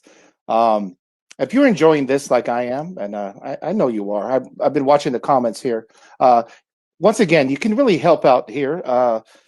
StellarJacks.com. There is a virtual tip jar that's set up. And thanks so much to those of you who have already donated. But that site will be set up, and once again, it goes where it should go, to musicians who have, who could really use the help right now. We're going to hand it right back now to the guy who put this all together, Christopher Burkhardt. Here he is with a little bit about the Collins kids. I don't like cake, I don't like pie, I don't like sweets, and I'll tell you why. Historically credited as originators of rockabilly music in the 50s, Tulsa-born siblings Larry and Lori Collins entertained audiences around the globe as the Rockin' Rollin' Collins Kids. Lori won a talent contest at age 8, and the siblings soon started a musical duo, with Larry playing guitar. As early as age 10, he was considered a whiz kid on the instrument, and the pair excelled at singing blood harmonies. As rock and roll came into vogue, the Collins kids moved to Southern California and adapted easily, making an impression locally on television, particularly the Town Hall Party program, beginning in 1954. As teenagers, the precocious pair appeared weekly on the show hosted by country star Tex Ritter and Jay Stewart, who would go on to host The Price is Right. While the beautiful Lori belted out rock and roll with the authority and experience of someone twice her age, her lightning-fingered and quite hyper younger brother Larry twanged the double-neck Mosrite guitar like a master. His ferocity and athletic dance moves were legendary even then. When the syndicated version of the show began, it was called Tex Ritter's Ranch Party, and the Collins kids were named co-hosts. This was in 1957. It was on Town Hall Party that teen idol and TV star Ricky Nelson first saw Lori Collins. Before long, she became his first steady girlfriend. And The Adventures of Ozzie and Harriet show featured the Collins kids performing in 1958. Lori played Ricky's girlfriend, plus her identical twin on the show. The Collins kids also performed a song on the program. They also appeared on Ed Sullivan and Steve Allen's TV programs, among others, and they also performed at the Grand Ole Opry. The Collins Kids signed with Columbia Records and released such singles as Hop, Skip, and Jump, Beetle Bug Bop, and Hoy Hoy. The Collins Kids toured with country music stars of the day, like Johnny Cash and Carl Perkins, until Laurie's teenage marriage put a stop to that. In the early 1960s, the two went their separate ways professionally, with Larry having award-winning success as a country songwriter. He wrote Delta Dawn for Tanya Tucker, and You're the Reason God Made Oklahoma for David Frizzell and Shelley West. Their 50s recordings were reissued with a regularity, culminated by a 1991 Bear Family boxed set from Germany titled Hop, Skip, and Jump. Hallelujah all the way. Here we go.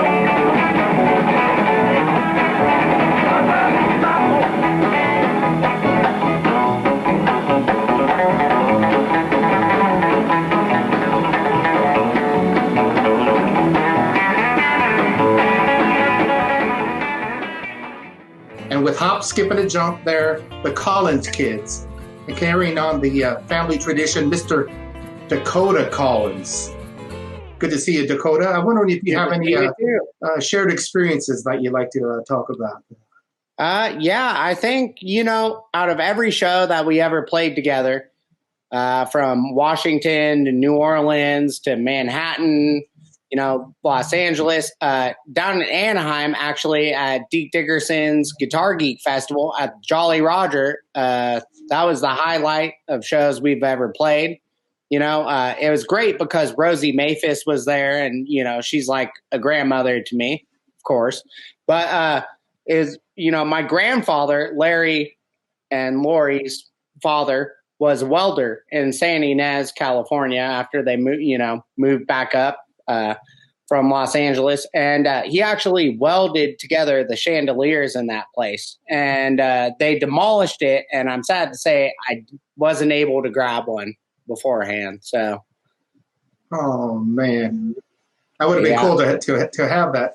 I remember like when they first started bringing you up, this little kid who shared the Collins name, getting up to play bass. But now you've made a name for yourself, as Dakota Collins, and it's almost secondary that he happens to be related to the Collins kids. Do you keep that thing in your heart that you're carrying on a family tradition, or are you just doing your own thing? Always in the back of my head, it's always about being family oriented. That's just the way that I was raised. Everybody from Lori to Christy to Larry to my mom Nikki. My whole entire family, Robert. And of course, it's really important to me. But I also wanted to branch out on my own. Playing places and move into places like Austin, New Orleans, Nashville. I played a lot of festival house bass player work and stuff like that, So playing with a lot of Europeans coming over, like Charlie Hightone, etc., stuff like that.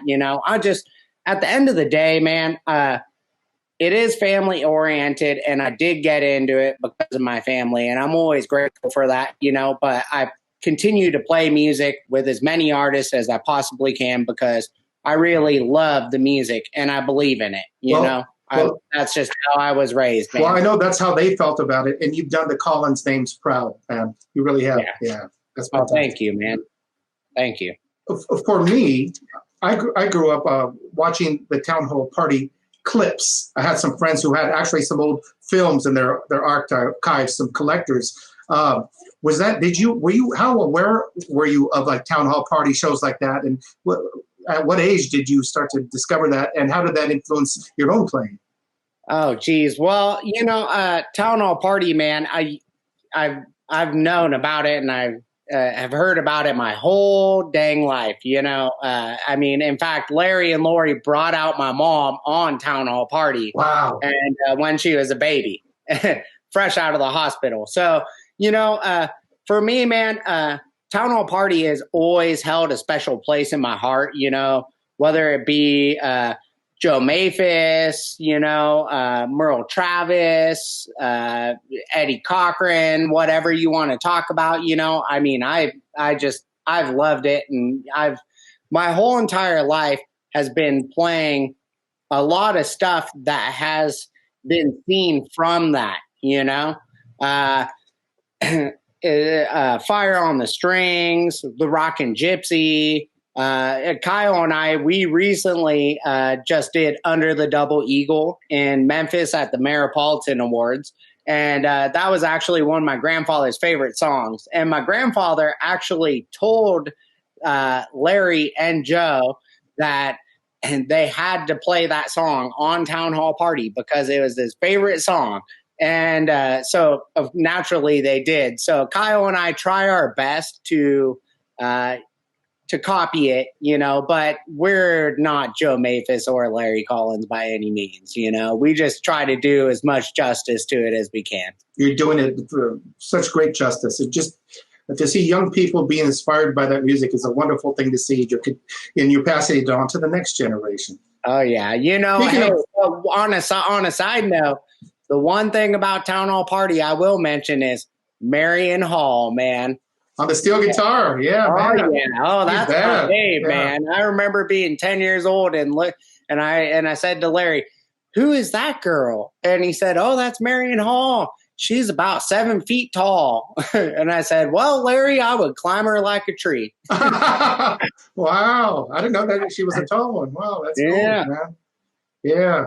She had a beautiful she played a Bigsby, didn't she? Had a Bigsby steel guitar there. Yeah. Yeah. And, Fiddling Kate, man, she stole my heart. And, but growing up and just being close to the Maphises and everybody, it's more of a family oriented thing. Like I said, when I look at videos of Town Hall Party, it's all, descendants that I'm friends with that I talk to on a regular basis. Dakota, a couple of years ago when Stellar Shows produced Rockin' Town Hall Boogie in tribute to Laurie Collins, I'm wondering if there's any special memories you'd like to talk about with getting together with the family to pay that tribute.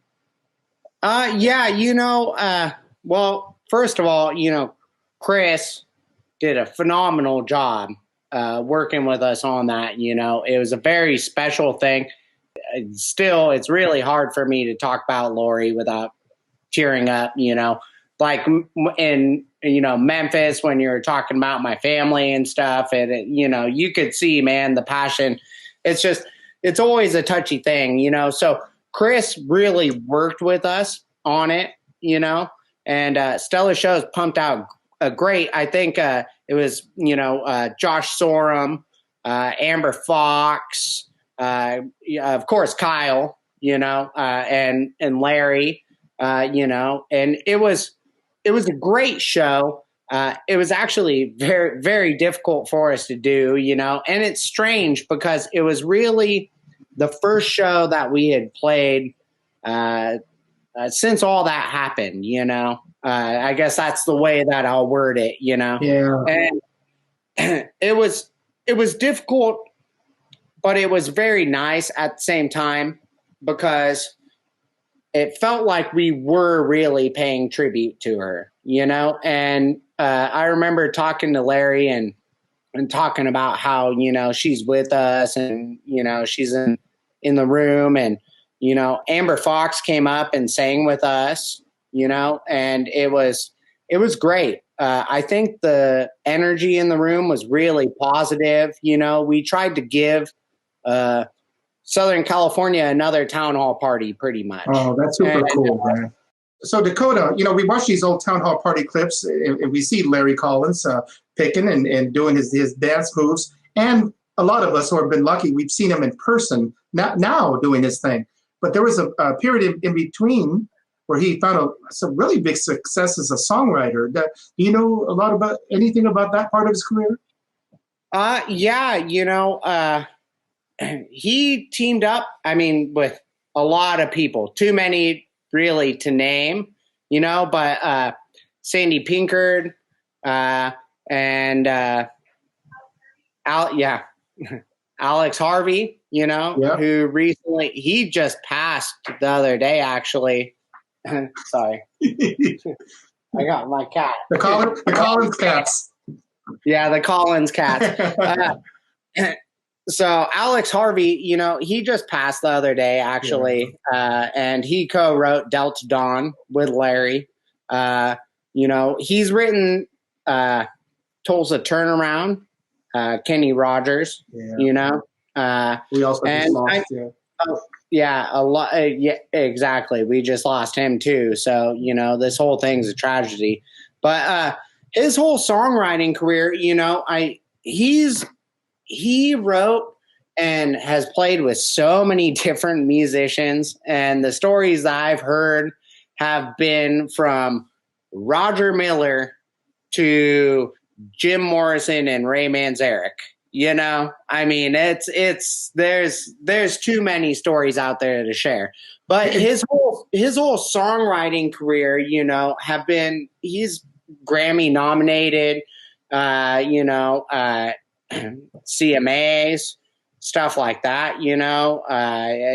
It's phenomenal. Yeah. After doing all this other stuff that you're talking about later, that he was forever known mostly for that early Collins kid stuff. How did he feel about that? Larry and I, we talked a few times when we were playing shows. We recently had started playing Tulsa Turnaround the way that he had written it. Kenny Rogers put a bunch of, there's about 30 different horn sections on that, and so he played it, his rockabilly rendition of it, and we brought that back, and same with Delta Dawn, and I love Tanya Tucker, all of her stuff is great, I just saw She's her making a great comeback too, man. Yeah. Oh yeah, we just saw her at the Troubadour, man, and she had Shooter Jennings come up with her, and it was incredible. But so the big thing was, do people want to see him for his town hall party stuff, for the stuff that he did with Joe Maphis, or can he squeeze all of his songwriting stuff in there? And what I really have found, and what I really talked to him about, is, if people love you for your guitar playing, they also love you for your songwriting.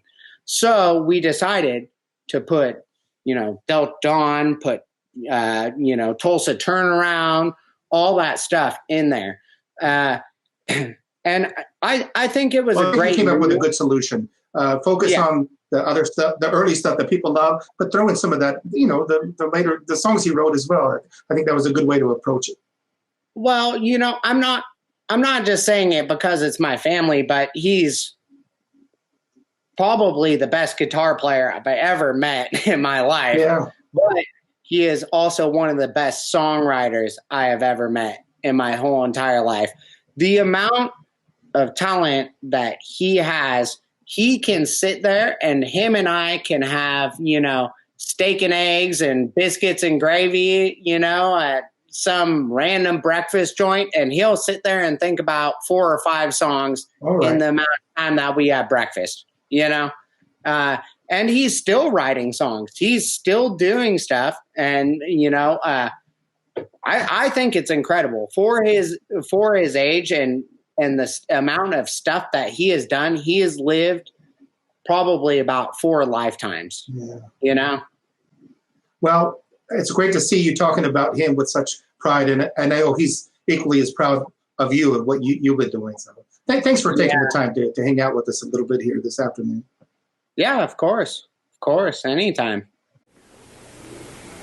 The ranch party comes to you, friends, from the stage of the old town hall. And our leader man, Joe Maphis, the king of the strings, has written a song in honor of town hall. Here he is, Joe Maphis, the band, and the ranch party gang to do the town hall boogie.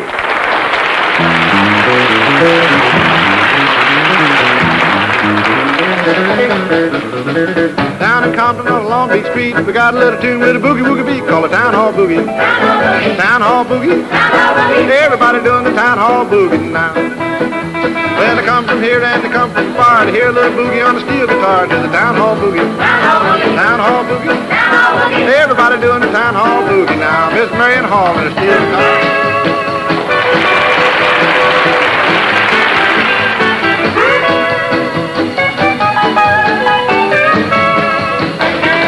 Up the fiddle and grease up the bow, swing your honey and don't be slow to the town hall boogie. Town hall boogie.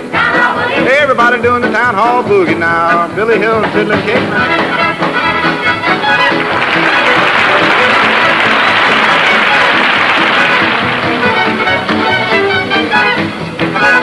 Left hand across the right hand back, grab your gal and fall the jack to the town hall boogie.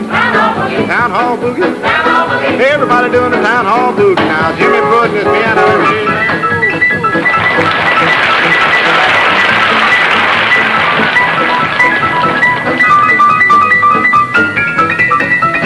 Folks getting ready for miles around. Saturday night they're town hall bound to do the boogie woogie. Town hall boogie. Everybody doing the town hall boogie now. Pee Wee Adams.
Come to town hall next Saturday night and do the boogie woogie. Town hall boogie.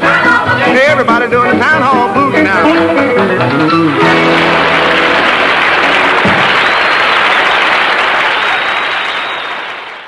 And that was the great Joe Maphis with Town Hall Boogie on Town Hall Party.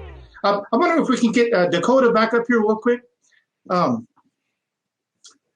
Dakota, there's a guy that you've been playing with lately, and we were talking earlier in between shots. You were telling me something that Larry was saying about this cat right now. Yeah, you know, Larry was blown away with Kyle's guitar playing. And, you know, when I first started playing with him, I think it was at the Yost show that we did, the Rockin' Town Hall Boogie that Stellar Shows put on. And he turned to me and he said, Kyle is the heir apparent, meaning he was apparently the heir to the strings. And, you know, that was the first feeling that I ever had when I saw him in a really crappy bar. And well, I think that's about as good an intro as anybody's going to get. Ladies and gentlemen, we have this Kyle Eldridge. Welcome, my friend. Yeah. It's really great to see you. And I was going to ask you where you're coming in from right now, because I see you all over the place, across the country at different festivals that sometimes I lose track of where people actually live. So coming to us from Kentucky, you know, watching a clip like that of Joe Maphis playing and some of the other artists we've been featuring from Town Hall Party on this show, I'm wondering, did guys like that influence you growing up? And if so, can you talk a little bit about that? Oh, absolutely. Yeah. I mean, Merle Travis being from Kentucky, I'm from Ohio, and so many great players from this area. I mean, my whole region, you know, in Tennessee, Kentucky, Ohio, all of this area. But growing up, I mean, I listened to records my grandparents had, my parents had. I mean, from the time I was a little kid, I listened to kind of the best of rockabilly and country and Western records, Bob Wills, Elvis. I mean, I listened to it all and heard those sounds as a little kid. And that definitely influenced me along the way. Well, well, a lot of young people, they kind of rebel against the music that their parents or their grandparents listen to you. But did you just find something in that music that drew you in, or what was it? Because that's not the usual path that young people take. Right. Yeah. It definitely had, some conflicts of interest growing up, having my, my country and Western and rockabilly records and blasting it in the car as a teenager. And, my friends would get in, and then I'd hide my Speedy West record and, put in, whatever they wanted to listen to. But yeah, I mean, I would say, just the sounds of the instruments, the guitar, and really the soul and the energy of those early rockabilly records and those early Western swing records.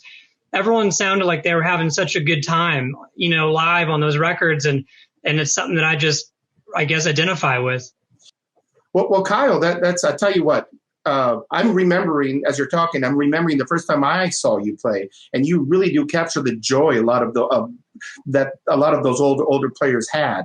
But for those people who haven't had a chance to hear you like I have, is there any examples of your playing that we might be able to look at and watch?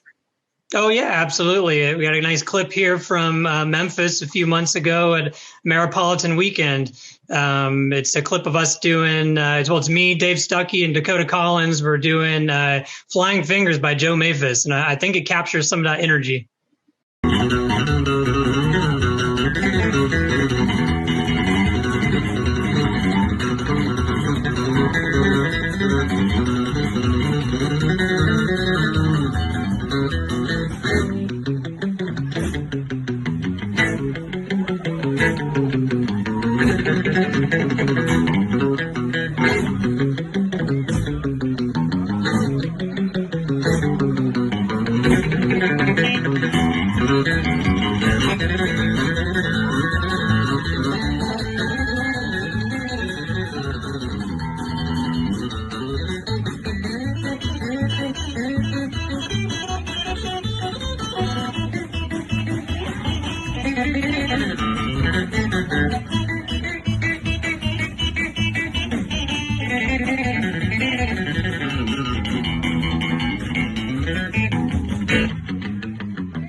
Well, hey, that was fantastic. That with Dave Stuckey there, who we had on last week's show. You're playing with Dakota Collins in that Dakota we just had on the show.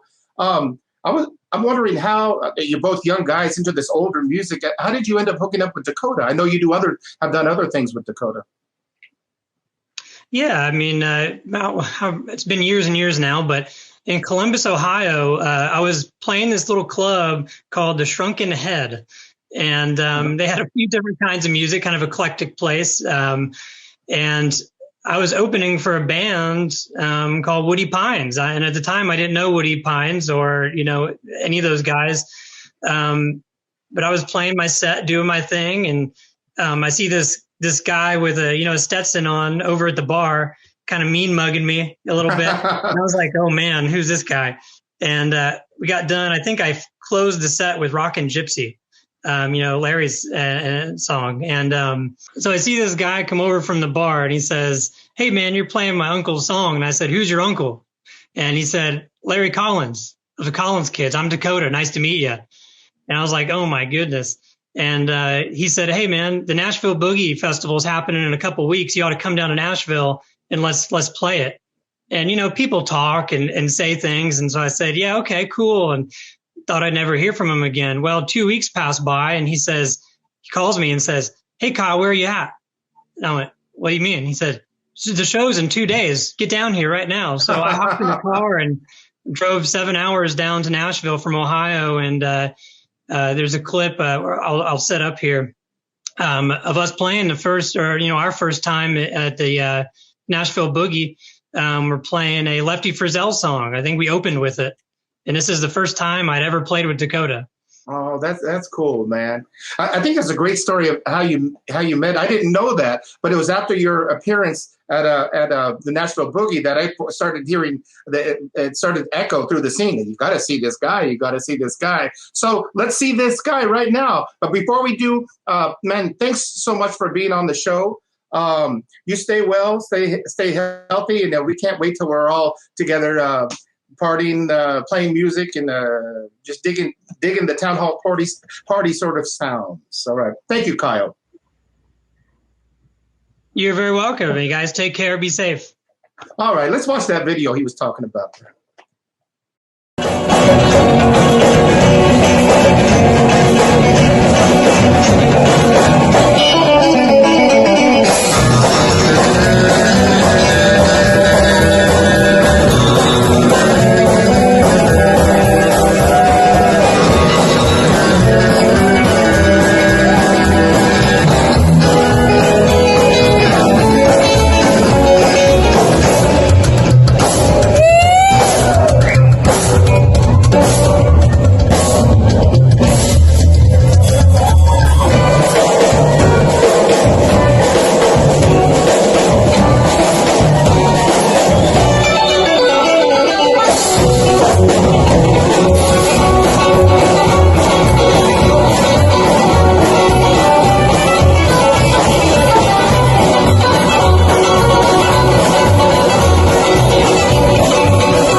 Hey everybody, welcome back. It's Christopher Burkhart's Eclectic American Roots, and we're happy to have you with us today. Next week is our 20th episode. What are we going to feature on this milestone anniversary?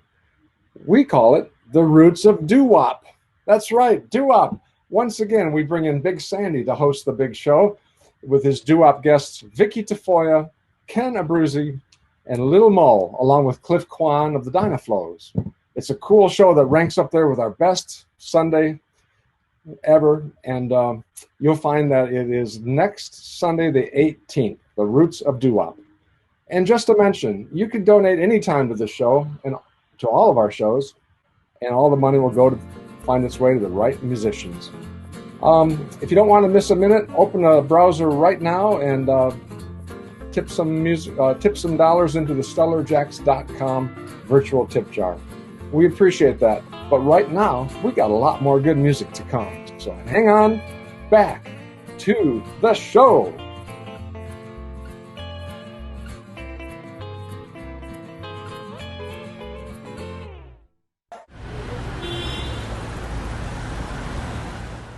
If he brings you happiness, then I wish you all the best. It's your happiness that matters most of all. Wasted days and wasted nights that I have left for you behind. I can't remember when I didn't love you.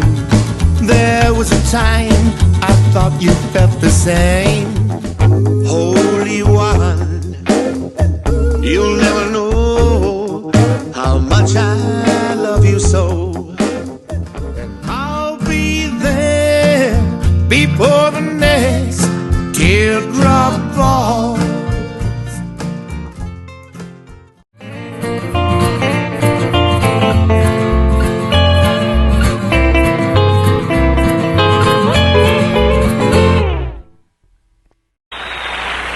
of the nice things about living on a ranch is that so many friends drop in to see us. Of course, the reason for that is they know here at Ranch Party, there's no latch on the front gate, no lock on the front door. At this time, we have such a vista, a little Miss Jeannie Mac. Dirty Dishes.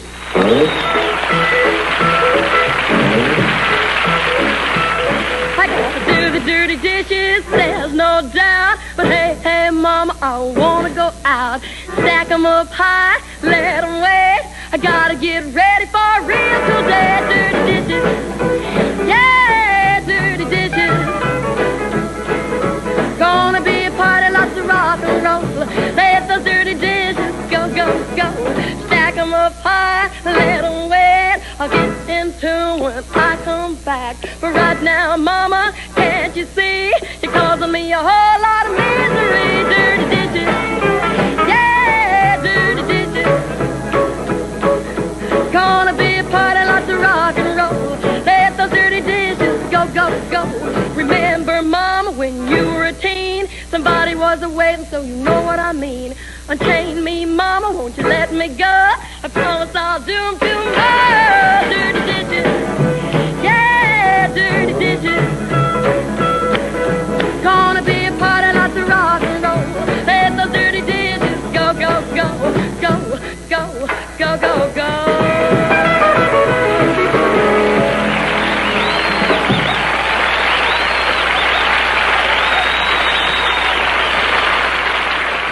That was Jeannie Mac with Dirty Dishes. And she can do my dirty dishes anytime. Which brings me to the next guest, ladies and gentlemen. Let's bring on Miss Amber Foxx. Hi, Amber. Oh, it's nice to see your face. Well, Amber, as I was listening to Jeannie sing that song, it kind of reminded me, didn't you do a version of that song?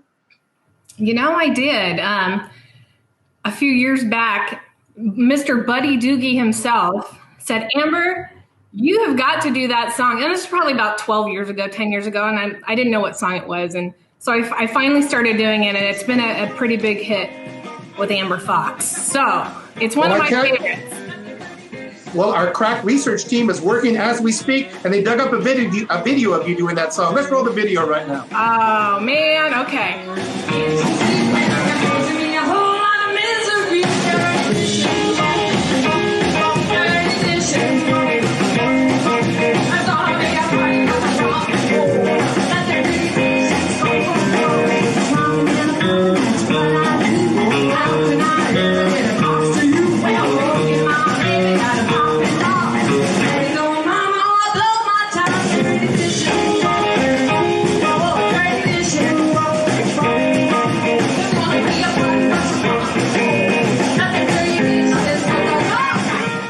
All right, and that was Amber Foxx with her version of Dirty Dishes. And I'm not going to say I like it better than Jeannie Mac's version, but I do.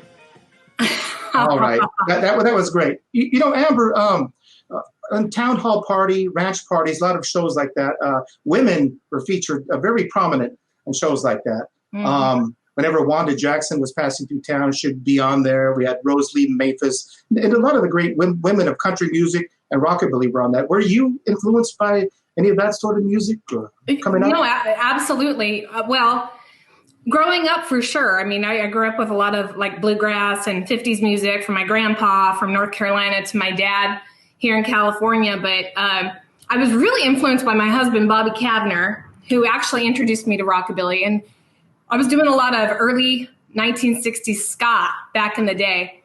And he introduced me to Janice Martin. And all of a sudden, my world had changed. And this was around 2003. And then Amber Foxx started. So Janice Martin definitely influenced me to start my band, Amber Foxx, as well as, of course, Lori Collins, who's probably my favorite all-time singer from that era. Have you ever had a chance to work with Lori or work alongside of her or cross paths with her at all? I have several pictures with Lori, but unfortunately, I've never really gotten to work with her. But I did get to perform with Larry last year and do a hop, skipping, and jump with him at the Yost Theater that Christopher Burkhardt put on. That was really amazing. That was actually a turning point to me in my personal music career to be able to share the stage with Larry Collins was amazing, especially because my grandpa collected his records as well, and the Collins kids. So it's kind of a personal thing. But for me, Amber, whenever I watch these clips, but my eyes light up when I see some of the women that used to be part of these shows and brought so much of their personality to it and really were a big part of it. And I think there's echoes of that in today's scene.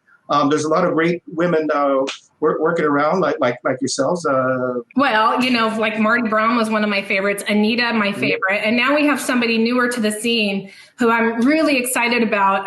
Abby Girl just kind of came into the scene, I would say a good 2 years ago, and she's really, really killing it out there. So I think without further ado, Abby Girl, are you on there? Let's see if we can get Abby Girl on the screen here. I'd love to see her beautiful face. Hey, everybody. Hey, friends. Hey, Abby. It's so good to see y'all. Where are you, out in the mountains or something? Yeah. Where are you at? Sitting on a rock. It sounds like a song title, but I'm up in the mountains of Idlewild, and this is sort of like where I grew up in East Tennessee, out in the woods, East Tennessee backwoods. Okay, Idlewild. Hey, isn't there a Dolly Parton connection out that area or something? Actually, she owns the house 2 doors down. I promise you, I'm not trying to make a pun here. Wait, how many doors down? 2 doors down. Anyway, it was for her mom, but nobody's living there right now. I walk the dog past there, and I keep hoping to run into Dolly. People still talk about her walking through the town in her stilettos. Oh, that's super cool. Well, you mentioned like that setting reminded you of back home. Yes. Where you grew up in Tennessee, was it? What part of Jasper, Tennessee, southeast near Chattanooga. Well, a part of the reason that we had a vibrant music scene in the 50s here, with shows like Town Hall Party and a Ranch Party, is a lot of people migrated out west. A lot of them working for work, seeking just like a better life, a better future. But a lot of the roots of the music comes from where you're from. Did you grow up listening to some of this country music or rural music, the kind of roots music that inspired the stuff that we dig now? Well, the first music that I was around that much was a cappella church singing, congregational singing. We didn't have a choir or anything, but we sang in 4-part harmony all the time. And then my family, we grew up more in early blues, like country blues was sort of our style.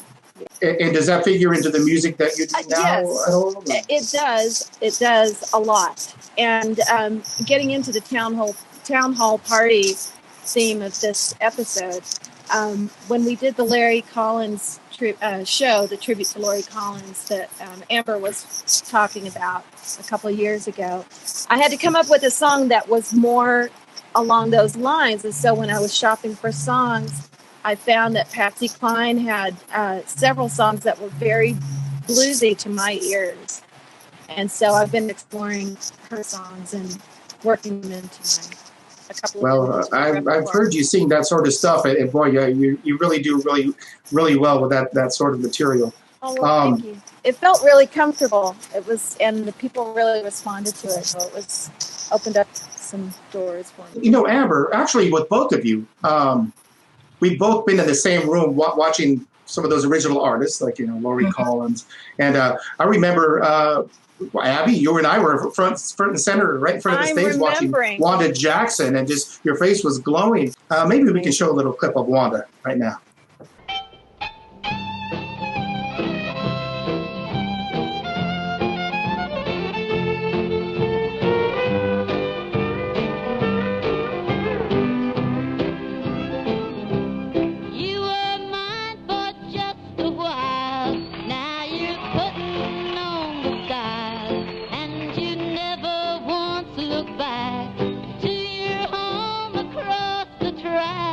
You're the gossip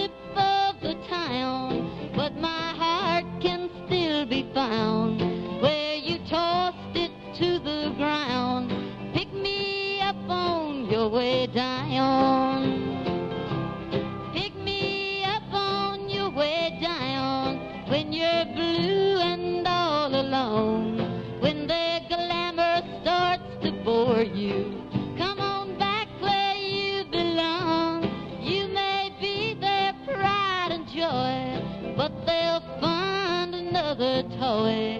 When they take away your crown, pick me up on your way down. Yeah!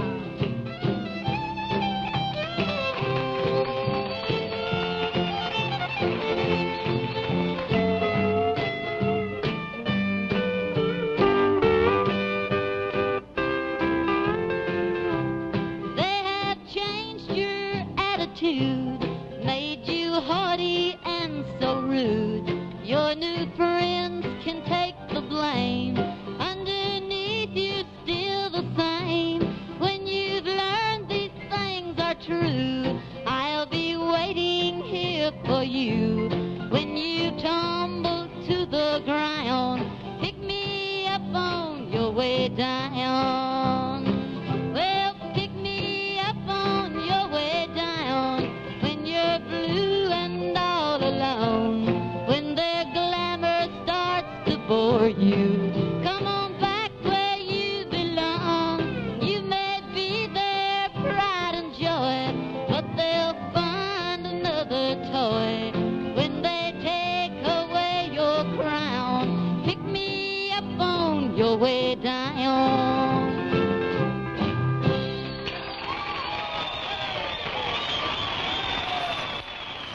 And that was the fabulous Wanda Jackson on the Town Hall Party with Pick Me Up on Your Way Down. Amber, it's been great to have you on here. Thank you for taking a little time out to share your voice and just your experience in music with us here. We're going to take you out with a little clip. What do we have lined up here, Amber? Do you know? We're going to play some more of the 2016 Rockabilly Rave over in England. I'm super excited to show you guys a little bit more of some of the variety of songs that Amber Foxx does. And I believe that was the year me and you performed too, perhaps. Yes, I did do a song with you that year. So I'm excited to show everybody this. All right, let's see what we got. I hope you'll be my lover boy, so tell me what I do. And I love you strong, I'll love you long, I'll be the same for you. Just say you love me all the time and I'll be true. You say, okay, dog, it's a deal. It's a deal. Okay, honey, it's for real. It's for real. We got that certain love. If you marry me, I'd be a happy girl. But I'll jump and sing when church bells ring. My heart will be the world. With fire, diamonds, sparkle bright, and lots of love. Okay, honey, it's a deal. It's a deal. Okay, honey, it's for real. It's for real. We got that certain love.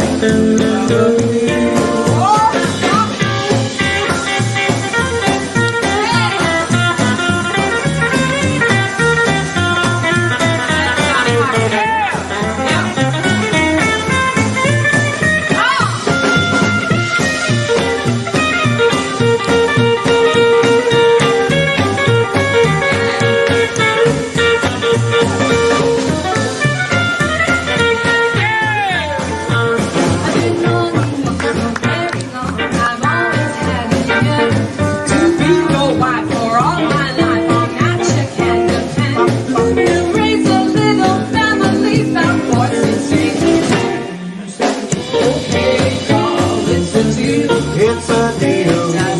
Okay, tap it. It's for real. It's for real. You got that certain love. And you got that certain love. Now, Amber, is there anything you have coming up or anything, any new records in the pipeline? Unfortunately, 2 weeks ago, we were supposed to record. It was all planned out. We're going to do a bunch of stuff with Mr. Sugarball Sprague, who's now moving to New York. But unfortunately, due to the COVID virus, we had to cancel that. So to be continued. It's going to happen. Super excited. So hold out. Well, I'll be looking forward to that. Thank you for joining us, Amber. Now let's check in with Abby, girl. Oh, thank you, Amber. Abby, I'd like to ask you any new projects, anything you might be available so people can hear your music? Well, our debut album of 13 songs called Calling Me Home will be coming out within the next couple of months. So that's something to look forward to. Stay tuned. We've worked really hard on it, as well as David Irish producing everything at Pot of Gold Studios. So, well, that's stay something to tuned for look that. forward to. Yeah, We'll and keep thank our you eyes, so eyes much. and ears open for that. Thank you so much Abby. for having me. This is Georgia Slop, my current band, Abby Girl and the Real Deal, doing the Georgia Slop by Jimmy McCracken.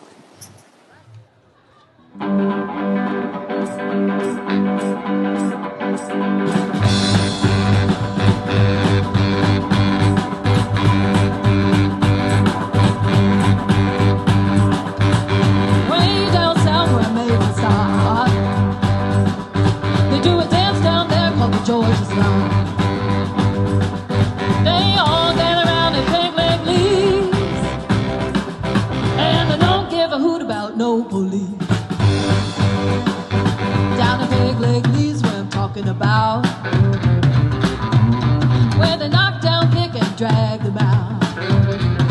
Oh, they get playing on Friday when the work's all done, and they all do it up until Monday comes.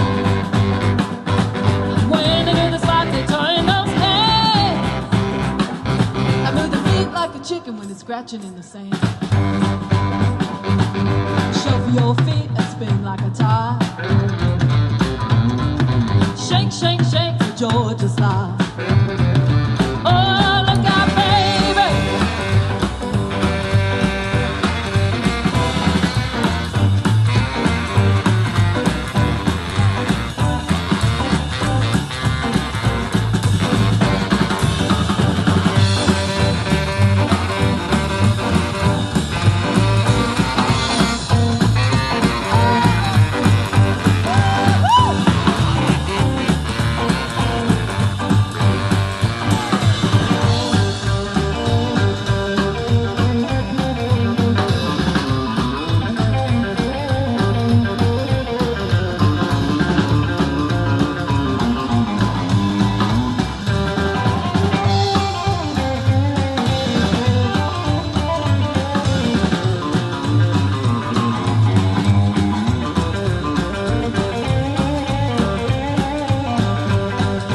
Yeah, stop the Minnesota and take that jive.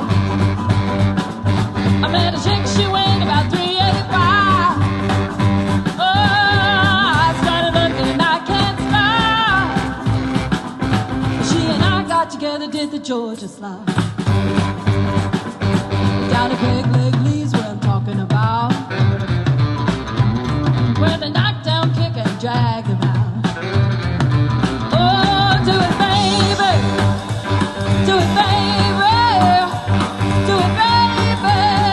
Oh, do it, baby. Do it right. Do it right. Come on, baby. Do it, baby. Woo-hoo.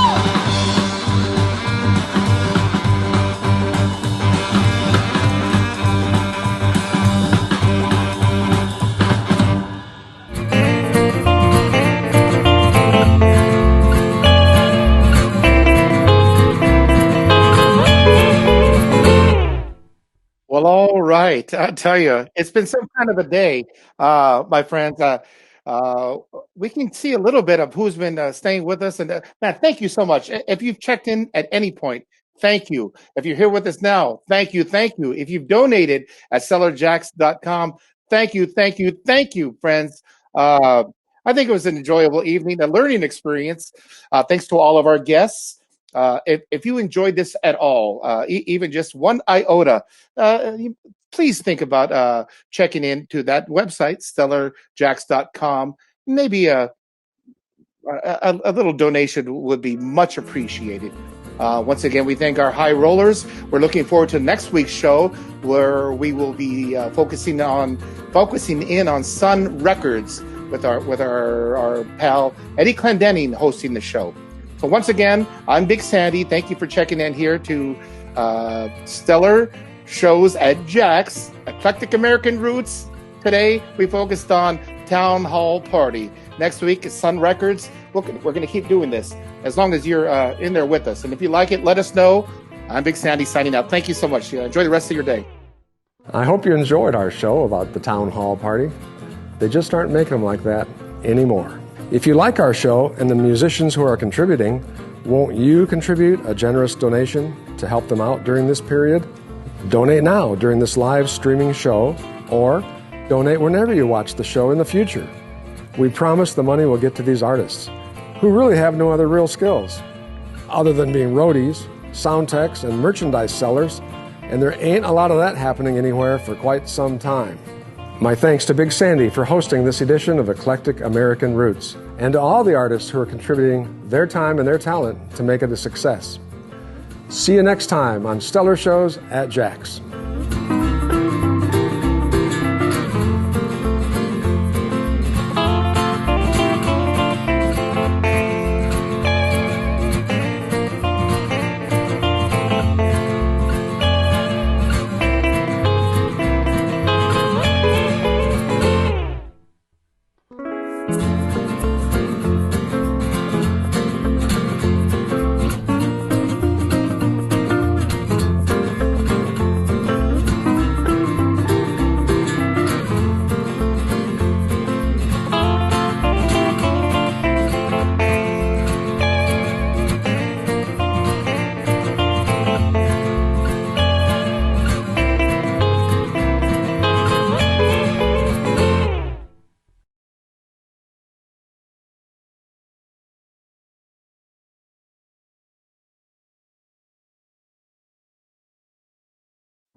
Hi everybody, Jack from Campus Jacks here again, giving you an update.